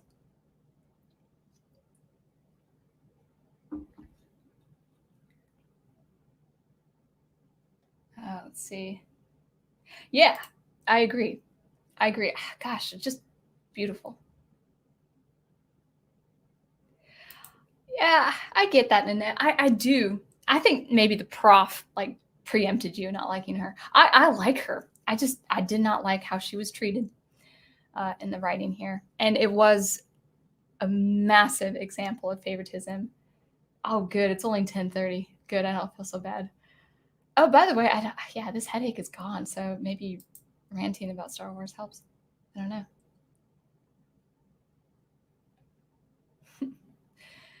All right. Professor Geek says, Ahsoka did not need to come back. Say it again. Shout from the rooftops. Oh, and Ahsoka did not need to come back. # she didn't. We see her in Rebels later. I'm not going to feel sad anymore if she leaves in season 5. Her departure was so good. It was good. Yeah, actually, that's a good point. Now, I've not seen Rebels. I have seen excerpts of Ahsoka dueling Vader. But yeah, DRY says, I agree. Ahsoka should have disappeared until Rebels. It makes the weight of the reunion much more when she faces Vader.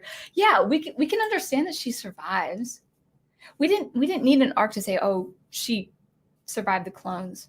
Yeah, actually, the thing is, if she renounced the Jedi Order and left their involvement, chances are, if she didn't come back, she probably would have had little chance of even being associated with the clones. Man, that Siege of Mandalore. Why is Rex there? Tell me, guys. Tell me why Rex is there. There's no reason for Rex to be there. If he would have been with Grievous. He would have been with Obi-Wan and Anakin. Man. Let's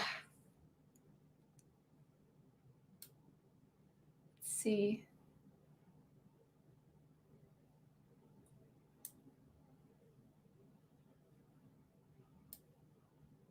Goodness. Wolf 10 Media, you'll be 33 this Friday. That's cool. That's my number too. But I was March, so I came before you.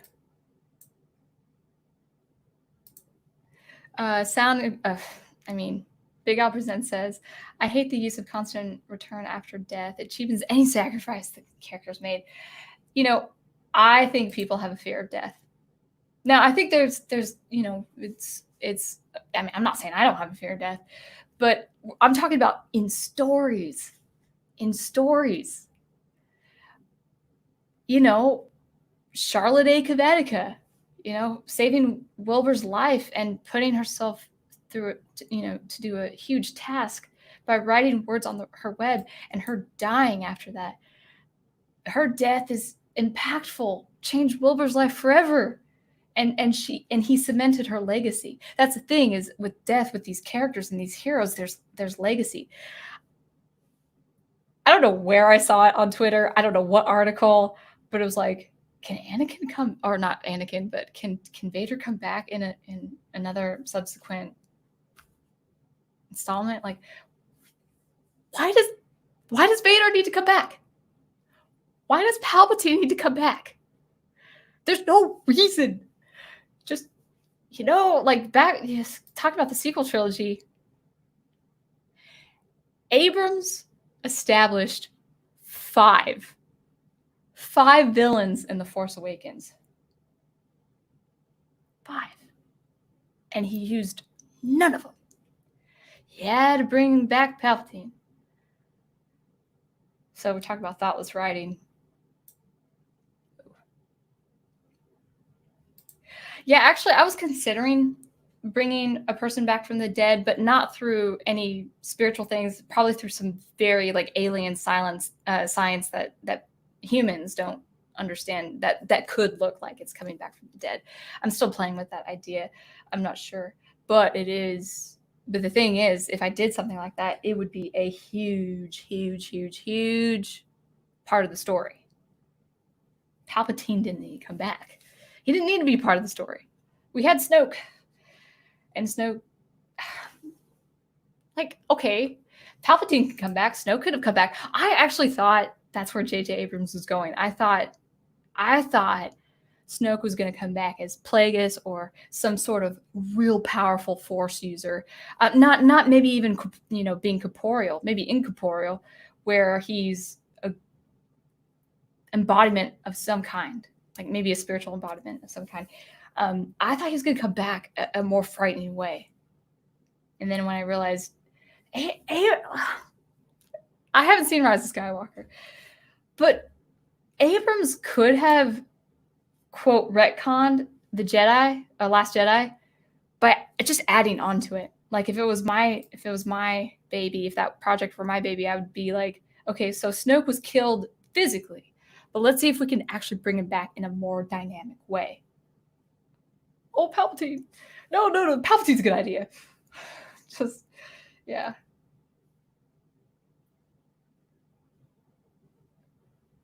Let's see. Wolf 10 Media says Rebels was the reason I didn't, but the Clone Wars, now season 7 is the new reason. Oh, interesting.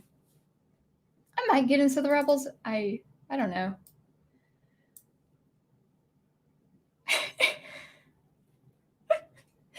I'm not sure about that. I'm not sure. But yeah, thank you guys for making me feel better. I think it's sinuses. Yeah. Dude, yeah, 3 is one of my favorite numbers. Oh, wait, Nanette says that's Wolf 10 Media. I thought Wolf 10, yeah, that's cool. 33. I kind of want to stay 33 forever, just because I love the numbers. I have synesthesia, so 3 is a dark forest green. So it's like, that's the number for my age right now. Of course. Now, seriously, would you want her resurrected? People just need to accept closure. I think people just have a hard time with closure. Ahsoka Tano, end of season 5. That was fine. The thing is, I missed her. That's the cool thing. Is like I missed her in season 6. I wanted her to fight alongside Anakin, but there was it was like I lost a friend. You know, that's good storytelling. When I feel a character's pain or loss. Yeah, I thought Captain Phasma was one of the best new villains, and Rian Johnson unceremoniously kills her off. Yeah, I didn't get it. In fact, I thought that was kind of like a joke, and like, oh, she didn't come back.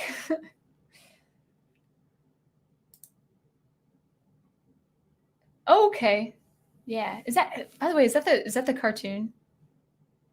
I can't remember what context that was.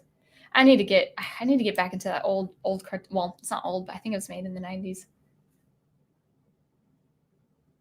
Yeah, yeah. Yeah. Mother and Father Time. It's good stuff. I played that on the I played that on the violin when I was gigging. It's good stuff. All right. Now, I think I'm all caught up in chat. Good. All right. It's before 11. And if you guys don't mind, I can talk about my big issues. I mean, not issues I have, but my problems with some of the writing. What else? Oh, let's see. Let's see what the prof has to say. Well stated. Filoni is trying to remake the Star Wars U with Ahsoka as central hero. Man, there's stuff happening. I'm seeing a lot of articles where like Ahsoka this, Ahsoka that, and it's like, I like her character, but please, please, please, don't do to her what you did to Rey. It's harder to detect. It's harder to detect because we have a history with her. Not only a history with her, we like her. Don't make us dislike her. She defeats Maul and Rebels. She's the cause of the resistance. And guess who's coming to Mandalorian season 2 now? I almost don't want to watch Mandalorian because of that. Don't ruin what you already had. What's wrong with?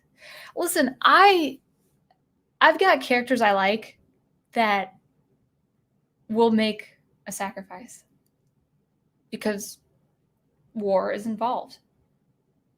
And I think of the scene and I say to myself, do I want to put the characters through this to lose this person, whatever the person is? Do I want to lose this person? I don't want to lose the person. I don't. I just like, I don't want to lose these characters. But their deaths won't be in vain. There's no vanity in their death. They die heroically, but they don't come back. That's the whole. It's called Star Wars. It's war. We have to understand loss. We have to or a person leaving the unit, as Ahsoka Tano left the Jedi Order.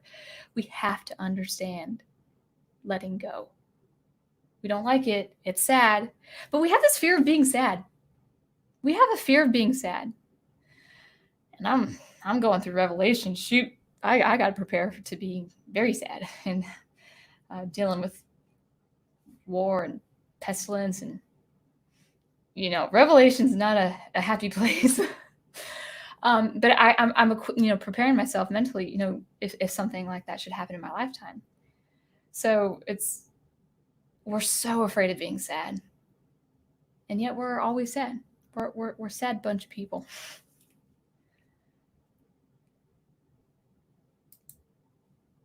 You sang a little smidge of that Debbie Reynolds song, and I just melted. Is it Debbie Reynolds? Wait, is she singing? Is that? Oh man, I should know that. Is that her? Yeah, I love that. Yeah, I grew up on Charlotte's Web, the book and the movie, and talk about a good film adaptation. That's a good film adaptation. I grew up with that stuff. I think Charlotte's Web was my book I read obsessively as a second grader. Love it, love it, love it. So before it gets too late, you guys, don't mind me indulging, I will talk about other writing issues.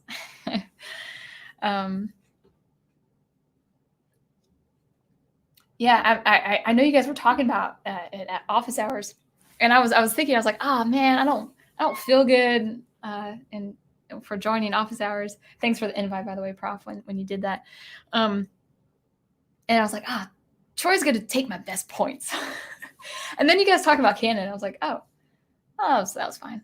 I still have my live stream.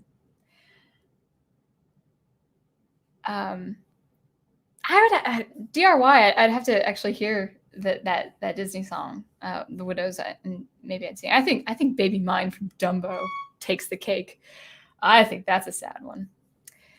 So anyway, a couple things regarding the writing about not thinking things through. That's one of my pet peeves, if you will, about society and culture and things like writing. I talked about this to Renee, my sister. I say, one thing I can't stand, and coming from a place of grace, because I suffer with the same thing, is that we say things and we do things without thinking things through. And I got a lot of that with the writers, especially for Ahsoka Tano. So a couple lines that she says that are just really off-putting. First of all, when she's accusing Obi-Wan of playing politics, I'm sorry, world leader gets abducted by a public enemy, especially a Jedi enemy like Count Grievous. That's personal. That's Jedi stuff. We got to find the Chancellor. We got to save him. And she says, "Oh, you're playing politics." That it's like, writers, come on, are you serious? That's not how you use that phrase. If we have a world leader that needs rescuing, we're not playing politics. You might not agree with the world leader. You might think you're too involved in his game, but you're not playing politics by trying to save his life. Okay, that's the first thing. The second thing that really threw me off, I mean, it threw me off like for 5 to 8 seconds. Like I was almost complaining and missing the scene, the following scene, because it just threw me off. And that was, I don't know what Bo-Katan said or what she was trying to do with this kind of oncoming siege of Mandalore. But Ahsoka, she says, she looks at Bo-Katan, who's, dead serious. She's not, she looks like a character you don't want to mess with, even as a friend.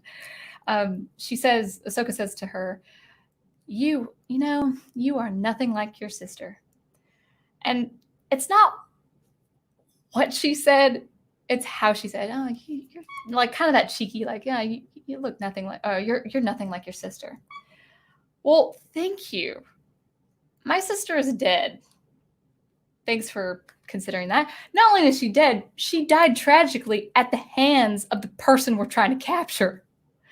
It's like, writers, are you serious? Are you not, like, if Satine were alive, yeah, I could see that line being funny.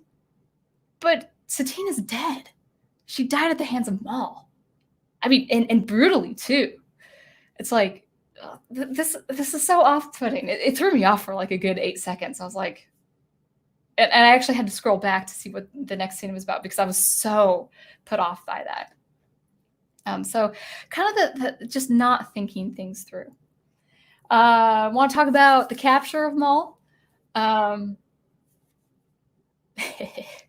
Yeah, the capture of Maul. I was so hoping the professor was wrong. I was kind of saying, he's exaggerating. He's just doing his thing at office hours. He's, trying to ham up the drama, right? Just kind of, stir the pot. I was like, he's going to be wrong about this beam scene. But before we get to the beam scene, the fight, I could see what the argument was where Maul was trying to give her a couple chances. But he kind of not disbands, but causes her to lose one lightsaber, and then she gets it, and there's this exchange that makes no sense. Thinking things through, but she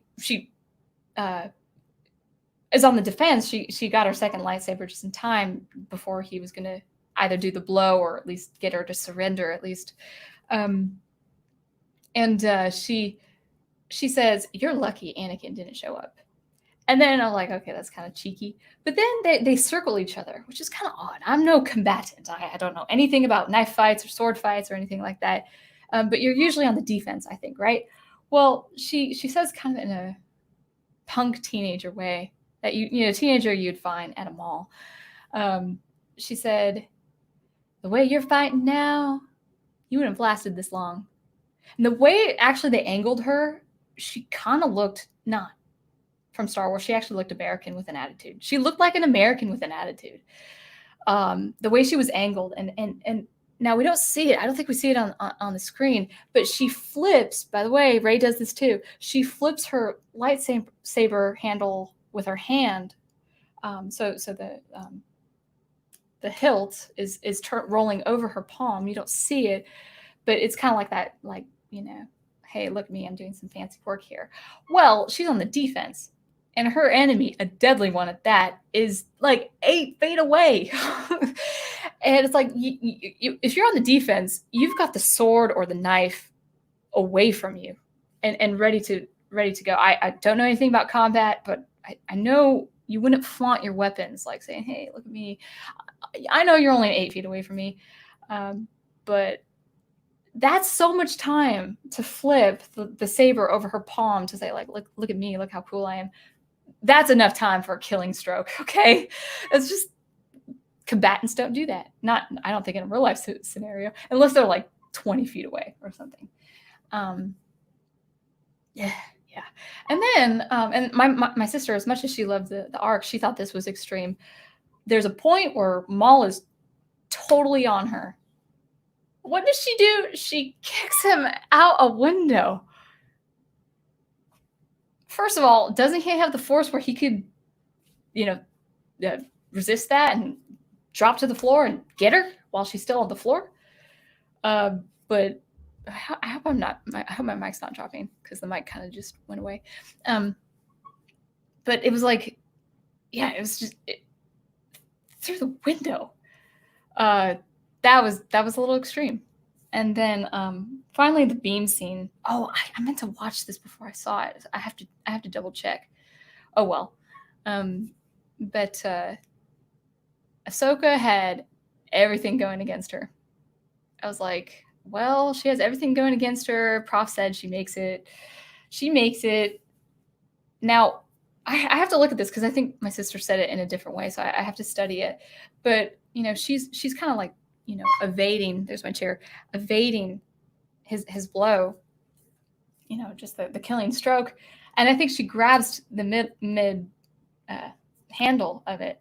Now, if they have the force, especially physical strength, Maul still has the upper hand. And from what I saw, and I had to see it, I have to see this again. But from what I saw, she takes him, and not even with the force, just thrusts him over. Like, in a real situation with people who aren't force users, I don't think that would have happened. I was like, what? And I actually, I looked at it again, and then I scrolled back. I was like, that did happen, man. And like, I don't know what they were doing. They were doing ballet or something. Like, Maul was not aggressive like he usually is. It was almost like he was trying to miss her on purpose in this kind of ballet style fighting. Now, I know they're on a beam and they're on a height and they're trying to balance and stuff like that. I get that. But she had everything going against her, and she just takes the center of his handles and like, just that. Like, I couldn't do that. Like, if it was a normal staff and then I had the center, if it were a man, I would be like, listen, I don't care what people say about women fighting against men. I did kickboxing in graduate school. My partner couldn't make it, my roommate, and she was in the military. She was pretty tough. And I needed a partner, and the only person available was this tall Cuban, I think he was Cuban, man. And he was very polite, very gentlemanlike. And I know I was not giving him a workout. So like I had the pads so he could like punch the pads, and he wasn't even breaking a sweat, and I was about to keel over. He's like, "Are you okay? Are you okay?" I was like, "Fine, I'm just fine. Just keep going, and then it'll be my turn." And like when I punch, he doesn't move. It's like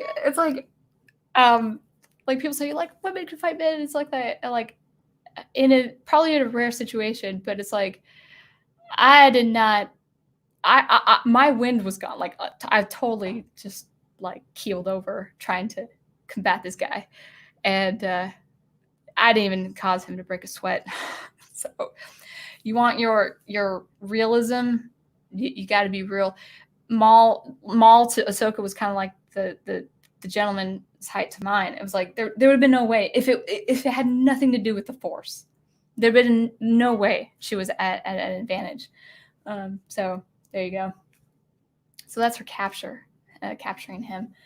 So, and then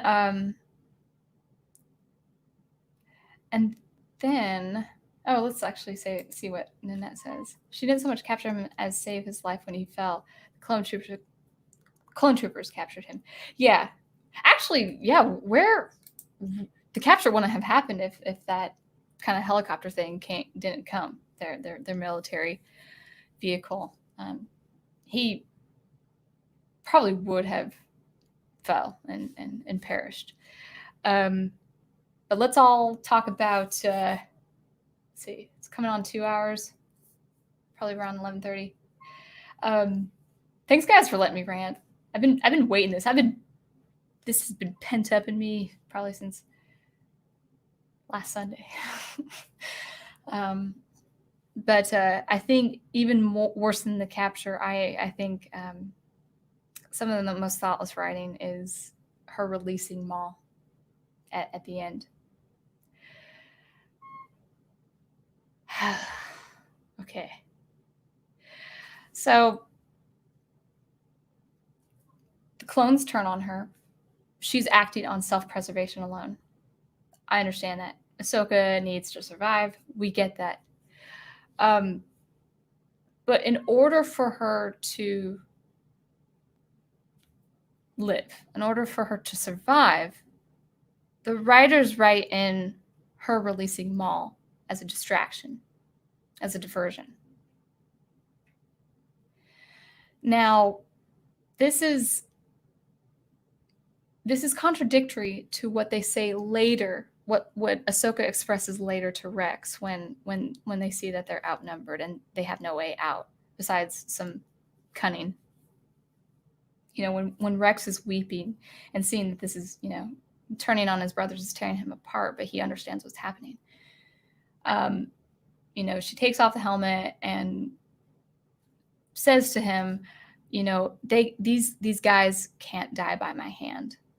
In so many words, she says, I can't kill these soldiers. Now, before I get into the release of Maul or releasing Maul, the first thing is I'm not in the military. I know nothing about fighting in a war. But Ahsoka Tano has been a soldier from the very beginning, from when she was really young, and she's still very young as a teenager. She's a soldier, which means that if she's protecting herself and fending off blasters, she is on total moral grounds. She is totally morally sanctified, if you will, to deflect a blaster. And if that causes the death of an attacker, that's totally fine. That's not killing someone. It's not murder for sure. It's not manslaughter. It's not wastefully killing someone. She's protecting herself. It's a mode for defense.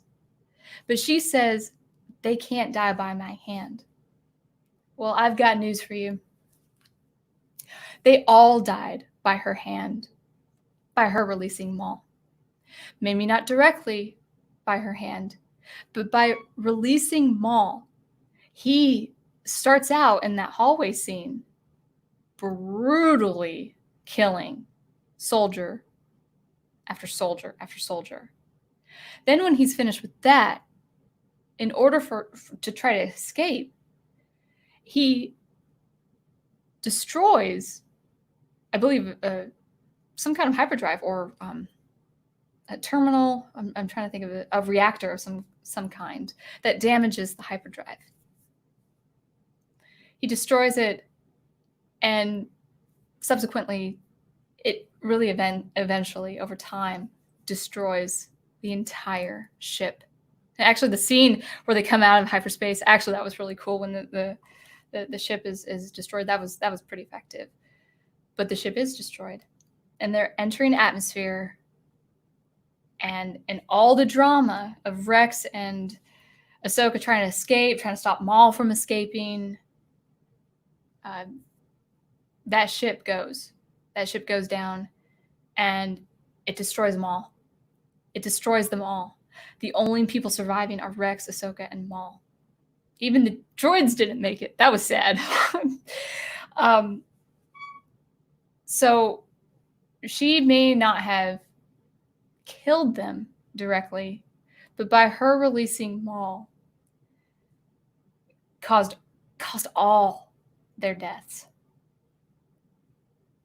It's very strange, her choosing to release Maul, because maybe not even on a scale as that whole ship. But she would have had to know the history with Maul and Obi-Wan on some level, especially if she is always with Obi-Wan, or at least through Anakin. She would have had to know something about Maul trying to hunt Obi-Wan to kill him. I mean, she had a relationship with Bo-Katan, who's the sister of Satine. She would have had to know something. But maybe that's just me. Maybe she doesn't. But here's the thing. I just realized, what would have Bo-Katan thought if she realized Ahsoka released Maul? They had spent the whole plot, that whole planning, try to capture him and take him to justice. And then she releases him. She lets him go. And because of that, he brutally kills soldiers. He brutally kills them, and then he destroys the ship, which ultimately kills all of them, except the 3. And it's very unusual that, well, not unusual. It's I couldn't feel the drama. I couldn't feel her pain when she looks at the fallen soldiers, because I actually didn't know what to think. I didn't know what she thought. Was she grieved? Now, it's obvious that she's sad. It's obvious on that scene that she's sad and she's heartbroken. But is she sad that they had died? Or is she understanding that they had ultimately died by her hand? She would have been totally in the right to fight for her life. And if that ultimately killed her attackers one way or another, she as a soldier, she's on moral grounds to be in that position. Instead, she uses a real threat. The second, not even just someone who's powerful in the Force, apart from the Emperor and soon to be Vader, apart from the Emperor, Maul is the second most powerful user of the dark side of the Force. You don't release that kind of enemy.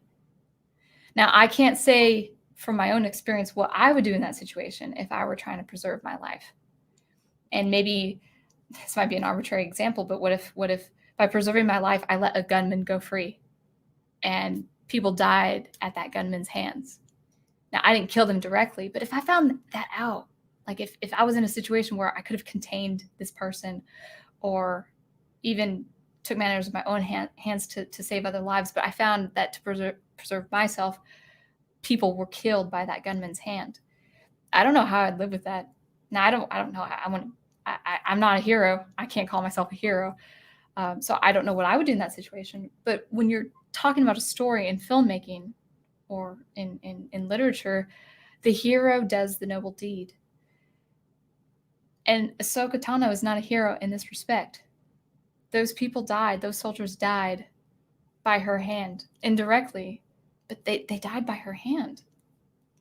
Now, this might be an extreme. It might be a minor opinion, but that's what I got. And the sad thing is we know that she's sad, but we don't know if she's actually understood the cost of her decision. I would have been a little bit more relieved if there was a little bit of weeping or some indication to the viewer that, like, oh my goodness, I did this. This destruction, this was my decision of letting Maul go. This was my fault. That ship would not have crashed. Had Maul not been free.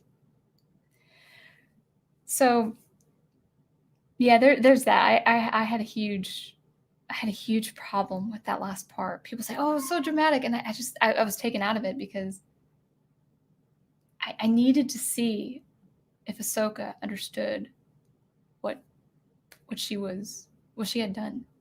Guys, it's the Citadel mission all over again. She makes a mistake, she does an error, she disobeys in the case with Citadel, and then she's not reprimanded for it. She does a huge error with this one, and we do not see the repercussions, not the emotional or the psychological repercussions of this error that she has made. Now, I'm not sadistic. I don't want her sad. I don't want her psychologically tortured. But we need to understand what these decisions we make do, what they do to the people around us, especially when it causes death and casualties.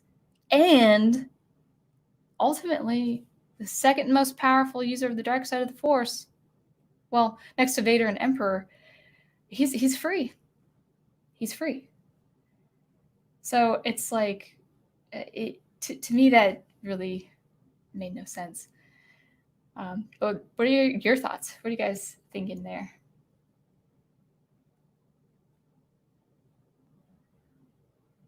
Oh, yeah. Let's see if I can remember this. I can't. My voice is not warmed up. In fact, it's probably shot. Let me see if I can remember this melody. Goodbye may seem forever, farewell is like the end, but in my heart's the memory, that's where you'll always be. Sorry, my head voice is not warmed up, but I think that's how the melody goes. Yeah. That's a sad one where she leaves, and he's all cold in the rain. Oh, Disney knew how to really tug the heartstrings. Oh, oops. Yeah, I did already read that. All right.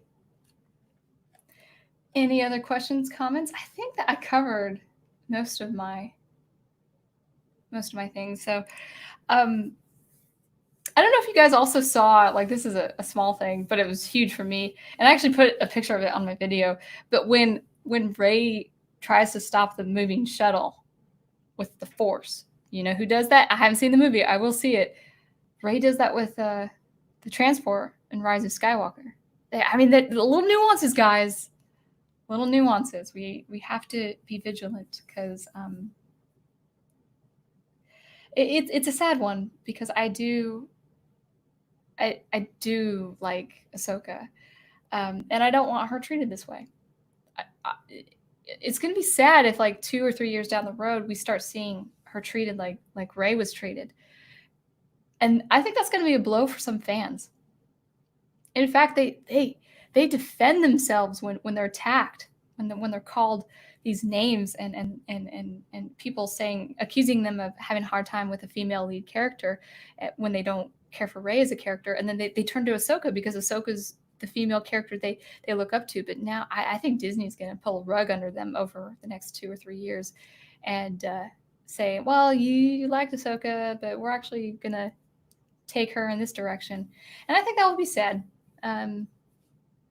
Yeah. I didn't see so much. Well, yeah, I did see a little bit. I hate using the phrase. I don't like using the phrase. I did see a little bit of Mary Sue in Ahsoka, but not so much Mary Sue as much as favoritism from Filoni, unfortunately. I think actually in a way that's worse. Or maybe it's Maybe Mary Sue is a phase or an example of favoritism for a character. Yeah, it's a little bit. All right. I guess comments aren't loaded up or anything. If you guys, well, 10 people are watching. Wait. Oh. Well, I missed this. I'm actually going to go through comments now. No Godzilla. Wipes tears away. I'm sorry, Big Al.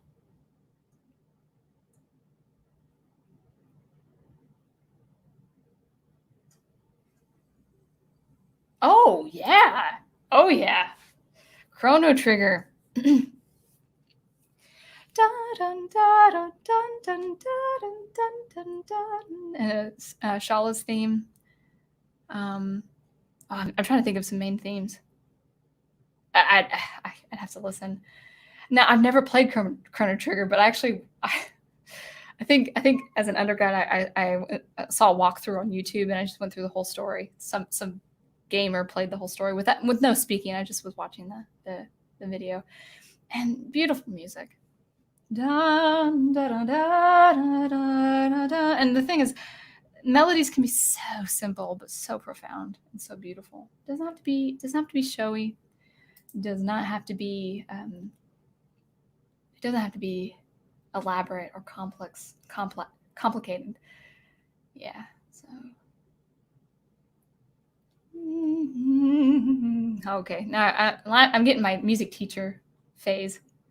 Sometimes I hum. Oh, to answer to that, sorry, I'm looking at my not comments to me, but yes, Owen has. Yeah, he's been on. Daniel Heron, I haven't seen him in a while. I hope he's doing all right. But yeah, any other thoughts or questions? I'll probably wrap this up around 11:30.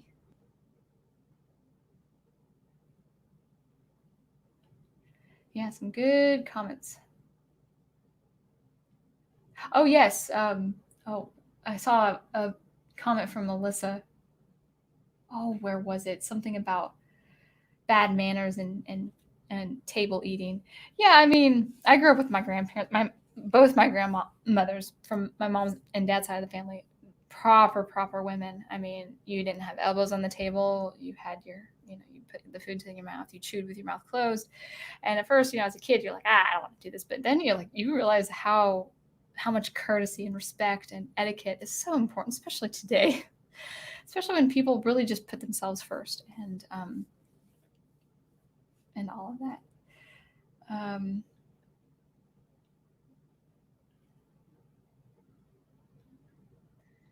I'm sure I have more things to say about the writing of Star Wars. Bad Batch was great. I know I said that before, but they should have just stuck with Bad Batch. People say it was unnecessary, but I thought it was as close to thing as the Clone Wars ever. And it really highlights Rex and all of that. I didn't care. I think they're doing this for a lot of female characters, which I don't understand, especially with war. If you got women involved in war of some kind, you should probably bring out the emotion. My main character, she's in a war that she doesn't want to be in. She never signed up to be in this war, and I sometimes wonder if I'm making her cry too much or making her emotional too much. And I try to back off a little bit so it's not too obnoxious. But if you're put in a compromising situation that you've never been in, and especially if it's a war, if people are saying, hey, you're involved in this war, and you're trying to escape, and you try to escape a couple times, and they bring you back in, that's detrimental. I mean, that would make me cry. That's stressful. But with Ahsoka, I see this pattern with female characters. I think they're trying to really be hard on not getting female characters emotional and a little weepy or crying. When we see Rex cry and Ahsoka doesn't cry, it felt weird. I think the professor compared her to Galadriel, and I think that's appropriate because with Galadriel, even though she's not stoic, but she's got that kind of aura where it's very serious and it's very ceremonial, and there's ceremony about her, whether she's with just Frodo and Sam, at the mirror, or whether she's with the whole fellowship, sending them off. She's got that air about her, but she's also really old. She's got life behind her. She's got wars behind her. Sometimes I imagine, when I was reading The Silmarillion, I imagined Galadriel kind of young and immature in a way for an elf. I could imagine her being emotional in different times, especially in the transition of the world and her leaving. Oh my goodness, what's the Arda? Is that the place of the gods? The Valar? Gosh, I'm losing my Silmarillion names. I can imagine Galadriel, if she's young, kind of like that, more emotional than she is, in the Third Age with the Fellowship, because she has that experience. But for Ahsoka to be something like that, first of all, she's a teenager. Second of all, even if she's a teenager, if she has any maturity, that has to be built up. I would have felt a little bit more in that scene if Ahsoka started tearing up. We don't see her tear up, and I don't know why. And actually, the same is true with Luke Skywalker in A New Hope. When we see his face turn, his face get really red when he beholds his slaughtered relatives. We see his face turn, and then we see him looking over the whole homestead. But he doesn't get on his knees and weep. I kind of want that. Like, even because he's still young, he doesn't know what to make of it, and then he goes off to Alderaan.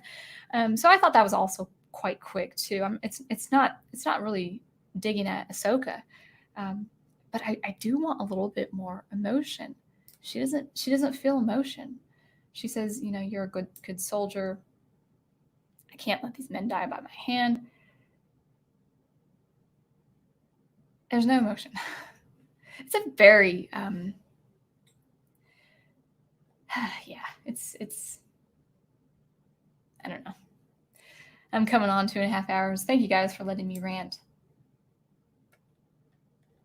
More to come probably later.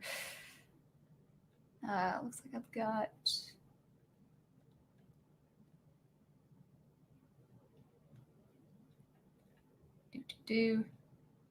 looks like I have more comments. I just wanted to go through. Oh, yeah. I'm sorry. I know I posted this again, but I'm rereading it a second time. Yeah, Charlotte. And then he weeps. Great stuff. Hanna-Barbera. They knew how to do movies too. Going through comments, guys. Keep talking amongst yourselves. Oh, wow. It's almost 11:30. Whew. Man, that went by fast. Oh, yes. Let's see. Well, thank you, Dr. Y. I hope so. I've been thinking about it and brewing over it and ruminating over it and all that stuff. So hopefully it was coherent to you. I still feel like my thoughts are kind of jumbled, but no one's perfect. Looking forward to the charade on the 13th. I am committed. Oh, by the way, thank you. Actually, I was hoping to do it on the 16th. I was planning on doing it in the hotel. And I don't know if the internet would have been spotty there. I'm not sure. But after visiting my dad and my sister and my family for a whole day after a day of teaching, after having no sleep the previous night, I would not have been in the right headspace for that. And I need to be in my own element, my own little studio here, and relax and have fun and take a walk, and it's gonna be fun. I love doing these with you guys. So if I can think of doing it, once every, between 4 and 6 weeks, I think that's totally doable. Would you guys be open to doing Fantasia? I mean, it's a bunch of grown men, Nanette and me, watching Disney's Fantasia, maybe both, but it would be interesting. It's a good exposure to good classical music. I think that'd be a good idea. Yeah, but I had a good time with my family in Charleston. Very pretty drive there and back. I have a knack for accidentally going onto back roads. And I'm like, this is great. And then people would ask, what highways did you take? I'm like, I took this one, then a junction here, then this. I'm like, oh, you went the back road. I was like, oh, I guess I did. And then I went over Charleston, or over a lot of bridges back to the main highway. The thing with the South driving is so I had a real sweet rental. It was a 2019 for your language, prof, because you with your make and models, this is for you. 2019 Ford Fusion, and it had the youngest car I've driven, or the most recent car I've driven that I have is a 2008. Before that was a 96. So like the park and the reverse, it's just this little dial that you just like, and I kept reaching for a handle. I was like, oh, it's just this little twitch. And it was sweet though when I was driving on it. I love my car, Jace. He's great. He's my little tank, a little Ford Focus. But he's a commuter car. He's not a long distance car. This car, I could drive for hours on this car. It was really nice. It was really easy to the touch, and it was easy going over 90 on these 2-lane highways. And the thing with the thing with Southern driving, and I've only driven in the South. I haven't. Well, I've driven to Wisconsin. The thing with Southern driving is the 2-lane highways, and some people, including truckers, and I worked in a facility with truckers, and I like that culture. A lot of them are very respectful, some not so much. When they're on the road, though, they're not that respectful. Like 2 trucks will just block both lanes, and I want to go 90, and the truck on the right is not slowing down. The truck on the left is not speeding up. Just like, give me my 90 miles an hour. It was easy to go over 90 on this one, but I'm legal. It's flow of traffic. I'm sure Google Maps or whatever I used, like, you're going 85 when it's 65. I'm like, I'm going flow of traffic. See, if I was going 65, even though it said it on the signage, no, that would be dangerous if you go that slowly, especially on 2 lanes. So anyway, yeah, but it was nice. I just to end it, but I met my sister's significant other, who I think it's not set in stone, but I was talking with my sister. I think it's going to be a thing. I think he's going to be my brother-in-law, which will be nice. I like him. He's cool. He's kind of shy and reserved, but he's got this awkward sense of humor that I get, but sometimes it goes over my head. But he's nice. He's all about chivalry. Oh my goodness. He opens the door for my sister when she's in the passenger side. If I'm nearby, he'll open the door for me after he's opened the door for my sister. But if I get in the car before he can, it's fine. I don't, that's for her, it's really sweet, but it's like, oh, that's really nice. So he's all about being a gentleman. We need more of that in the world. When I got in the back seat of his rental, the first thing I noticed was an empty container of Diet Dr. Pepper. And I look at it, I was like, Diet Dr. Pepper? And he's like, yeah, what's wrong with Diet Dr. Pepper? I'm like, nothing. And then my sister was like, oh, Brian got me on Diet Dr. Pepper now. She didn't drink pop before, or soda. She didn't drink soda before as much. I was like, oh, really? So Diet Dr. Pepper. And then as we're driving off, I was like, so do you hate onions too? And my sister's like, that's interesting that you say that. I was like, really? And he says, I do not like raw onions. And I said, what about cooked onions? He's like, I don't mind cooked onions. I was like, okay, you get a pass.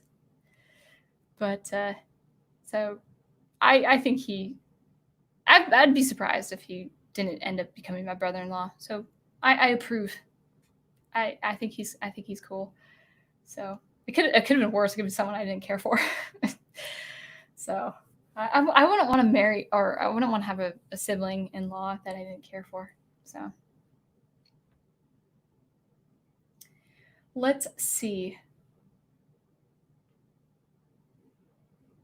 Yeah, DRY says Fantasia. Haven't seen that in years. Yeah, which one would you guys like to do? And I would love to do this on my channel because it's music related. Oh, this would be perfect because we can do both. Like we can do the early one, and then we could do the 2001. I remember liking both. Man, Night on Bald Mountain, shoot, that's some tense stuff. Professor Geek says lots of mythology and Fantasia. Yeah, especially the old one, right? I can't remember I think I'd have to look again, but yeah, I remember. That is so true. I'm down with that. Good, let's do it. Good, Big Al. Already downloaded Fantasia, ready to go. Okay, so like kind of into June. Now I know I'm doing charade on the 13th. Well, June might be too much. Maybe into the summer. Because I know that is Big Al's territory, and I'm fine with that because I could always be writing science fiction on Saturday nights. DRY says, over bridges, that describes the whole city of Charleston to a T. They're not slack on bridges. And it's beautiful, too. I'm so glad I don't have a fear of bridges. I really do like going over those. It's what does this mean, Prof? It's the sweet one. Wait, is that Diet Dr. Pepper with that Prince character? You know me. It's been 17 years since I've seen TV, but the little time I did see TV, I think they did have Diet Dr. Pepper commercials. I don't think I've had Diet Dr. Pepper, but I try not to drink pop. I drink 3 colors. Well, clear's not a color, but clear.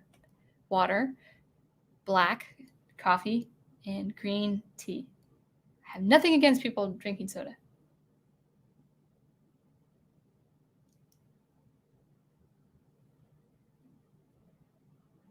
Yeah, I mean, yeah, you're right, Melissa. It was the golden time of, I think they had a number of golden years for sure. Sound of Grave, I've yet to watch the 2001. Yeah, I think so. That could be down in the summer. Yeah, that'd be nice. It'd be a nice break. It's good. It's not just random cartoons, but it's signature classical pieces that I think everyone, it's good to get to know classical music and how it was. I remember Fantasia, especially at the beginning, like the Toccata and Fugue by Bach in D minor. Great stuff, but weird designs. But I love the Nutcracker with, the frost and the fairies and beautiful animation. And it works very, very well with the music. So I'd have to look. One of you guys have to hold my hand, has to hold my hand for Night on Bald Mountain by Mussorgsky, because that stuff is just straight up demonic. I mean, that's some scary stuff. It's not horror, but man, it's not nice. Yeah, signature drink of Professor Geek, absolutely. I hear like 3 of those on office hours. But I guess is that with 0 sugars? I mean, this thing has like 24 grams of sugar for 7.5 ounces. I mean, I haven't even had 2 ounces, just kind of sipping. But anyway, let's plug some stuff. Thank you, guys. I wasn't sure where this was going. It was nice and relaxed, and I survived. That's good. Let's go ahead and plug away some things. So Professor, Big Al, Troy, if you guys want to plug some stuff. So Monday nights, always live commentary on my channel here. Thank you guys for joining. 9 p.m. If I start teaching at the studio, it might be 9:30, maybe 10 p.m. I'm not sure. Probably 9:30 because I'd have to commute back here. I've been still teaching home from some studios. So 9:30, just, count on that between 9 and 10 p.m. But so far 9 for a while. Office hours tomorrow night on the Prof's channel. Go ahead and plug away what you're thinking, Prof. What you, Big Al, and Troy are talking about. Anything new happening? Maybe in the DC Comics scene, or with Batman, the movie. So go ahead and plug away there. Maybe Star Wars. Although I think some people, I don't know, Prof. I think some people are I get the sense that people are kind of leaving office hours because of Star Wars content. Because I could talk about Star Wars all day, but I can understand where people are like, oh, let's get back to DC, let's get back to other stuff. I'm not directing you on how to do your channel, but I'm noticing like people are going away. It's like, whoa. So I didn't know if it was too much Star Wars. Anything happening Wednesday nights? Okay, Prof, like I'm totally excited about your Aspirational Hero series. Is there anything coming up this week or next week for Wednesday's a good night, by the way, to do that. I think you're saying you're doing it at the same time as David Stewart's live streams, but I might go back and forth.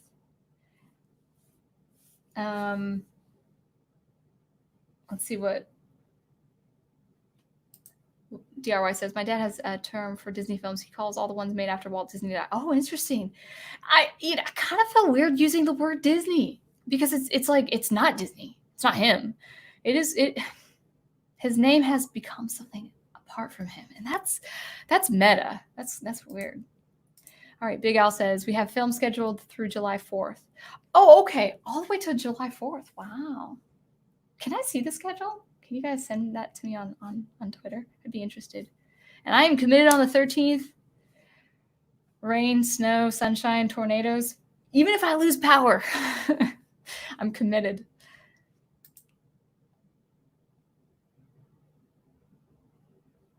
Yeah, that's scary stuff. Professor Geek says, we never really know what we're going to talk about until an hour before. Oh, fantastic. Okay. I did not know that. Cool. Impromptu. I wish I could do that. I have to plan my live stream. At least think about it. Like days before. Thursday is The Last Command, 11 through 15. I finished chapter 11. I need to look at the other stuff. So, okay, so office hours Tuesday, don't know until the hour before. So check out his Twitter on that, Professor Geek's Twitter. Maybe I'll retweet. Oh yeah, are you doing anything Wednesday, Prof? Or are you planning on something in the summer for that? Dude, I don't have to be on. I will listen to those Aspirational Hero streams. Please do. Please, that's your forte. Do it. So anything happening Wednesday, just let me know, or down the road. Now,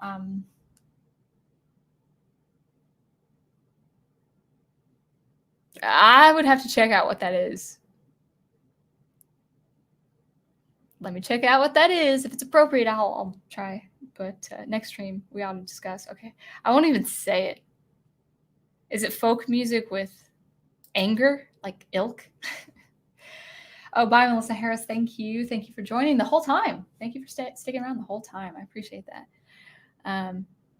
Oh, Friday, anything happening? Are you guys doing like a movie rewatch on Friday with Fan Man? And when are his second cup coffees? I think they're 10, but are they every day or are they a few times a week? I don't know. I am enjoying them. I can't get to them live, but I do like his second cup of coffee talks. So if he's doing anything Friday, that's cool. And then, and the big twist, it's not a twist, but Twister for So Many Fandoms. And Troy, I think you have the wrench if you wanted to attach Katie's channel there. That'll be fun. I have such a fear of tornadoes. I wish I had her. I wish I had her gumption. I've been in tornadic weather driving, and it's not fun. I'm ready to meet my maker when I encounter that kind of weather. So Twister rewatch. Yeah. He says So Many Fandoms, a YouTube channel, meteorologist Katie. I might tune in. I don't know if I'll watch it, but I like tuning in to listen to you guys. I like those Overall Nation interviews with Troy and Katie on. Those are fun.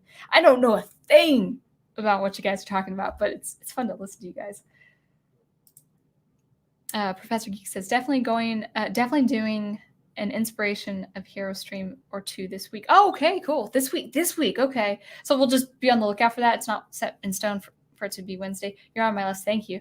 I mean, I don't have any aspirational heroes outside Luke Skywalker. I don't know anything about Superman apart from what you tell me. So actually, if it helps you, I know nothing outside what you've told me about Superman, Prof. So you did your duty. If he's true blue, Superman is all I know from what I've listened to on your channel.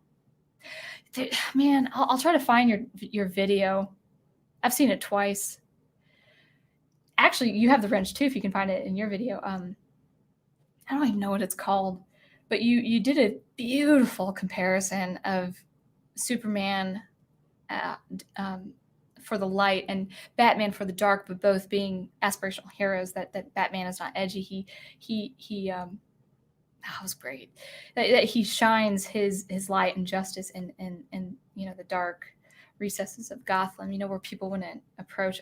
And you just had beautiful quotes and good. It was a good video. I miss those videos. I do miss those videos. No pressure. I'm surprised YouTube lets you only stream. Oh, Melissa Harris, man, when you're sticking around till the stream ends, you might be sticking around for a long time. I am the worst when it comes to closing. You guys should all leave. No. My mom said I should practice closing. So we're plugging away, and then we're closing. Okay. We're doing this. We'll do it before the 3-hour mark. Oh, okay, cool. Fiction and folk music. They're based on books, movies, different genres done in a folk music style. Well, actually, who was it? Paladin Demo? Someone introduced Journey to the Center of the Earth by Rick Wakeman. That was progressive rock, but that was good. So, anyway, okay. Recap. Let's make this happen. Monday nights, live stream on music, maybe art, maybe Star Wars, but probably not so much Star Wars as much music. I hope to tackle melody next time. I have like a 3-part series in mind. So melody for next week. Office hours, of course, Tuesday. They're my favorite time of the week. And maybe something to look out for on Wednesday. David Stewart sometimes does live streams too. Thursday is The Last Command, chapters 11 through 15, 10 p.m. Eastern Time. I got to catch up on my reading.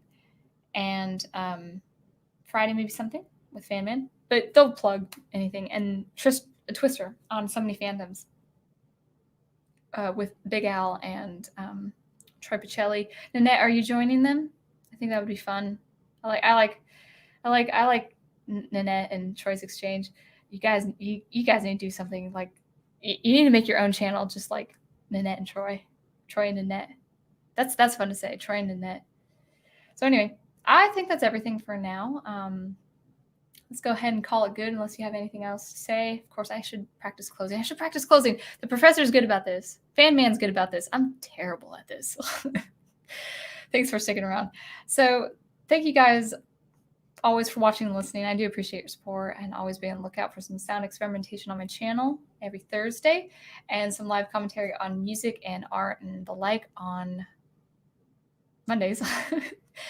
And until next time, keep producing the art you love, and I will see you next time.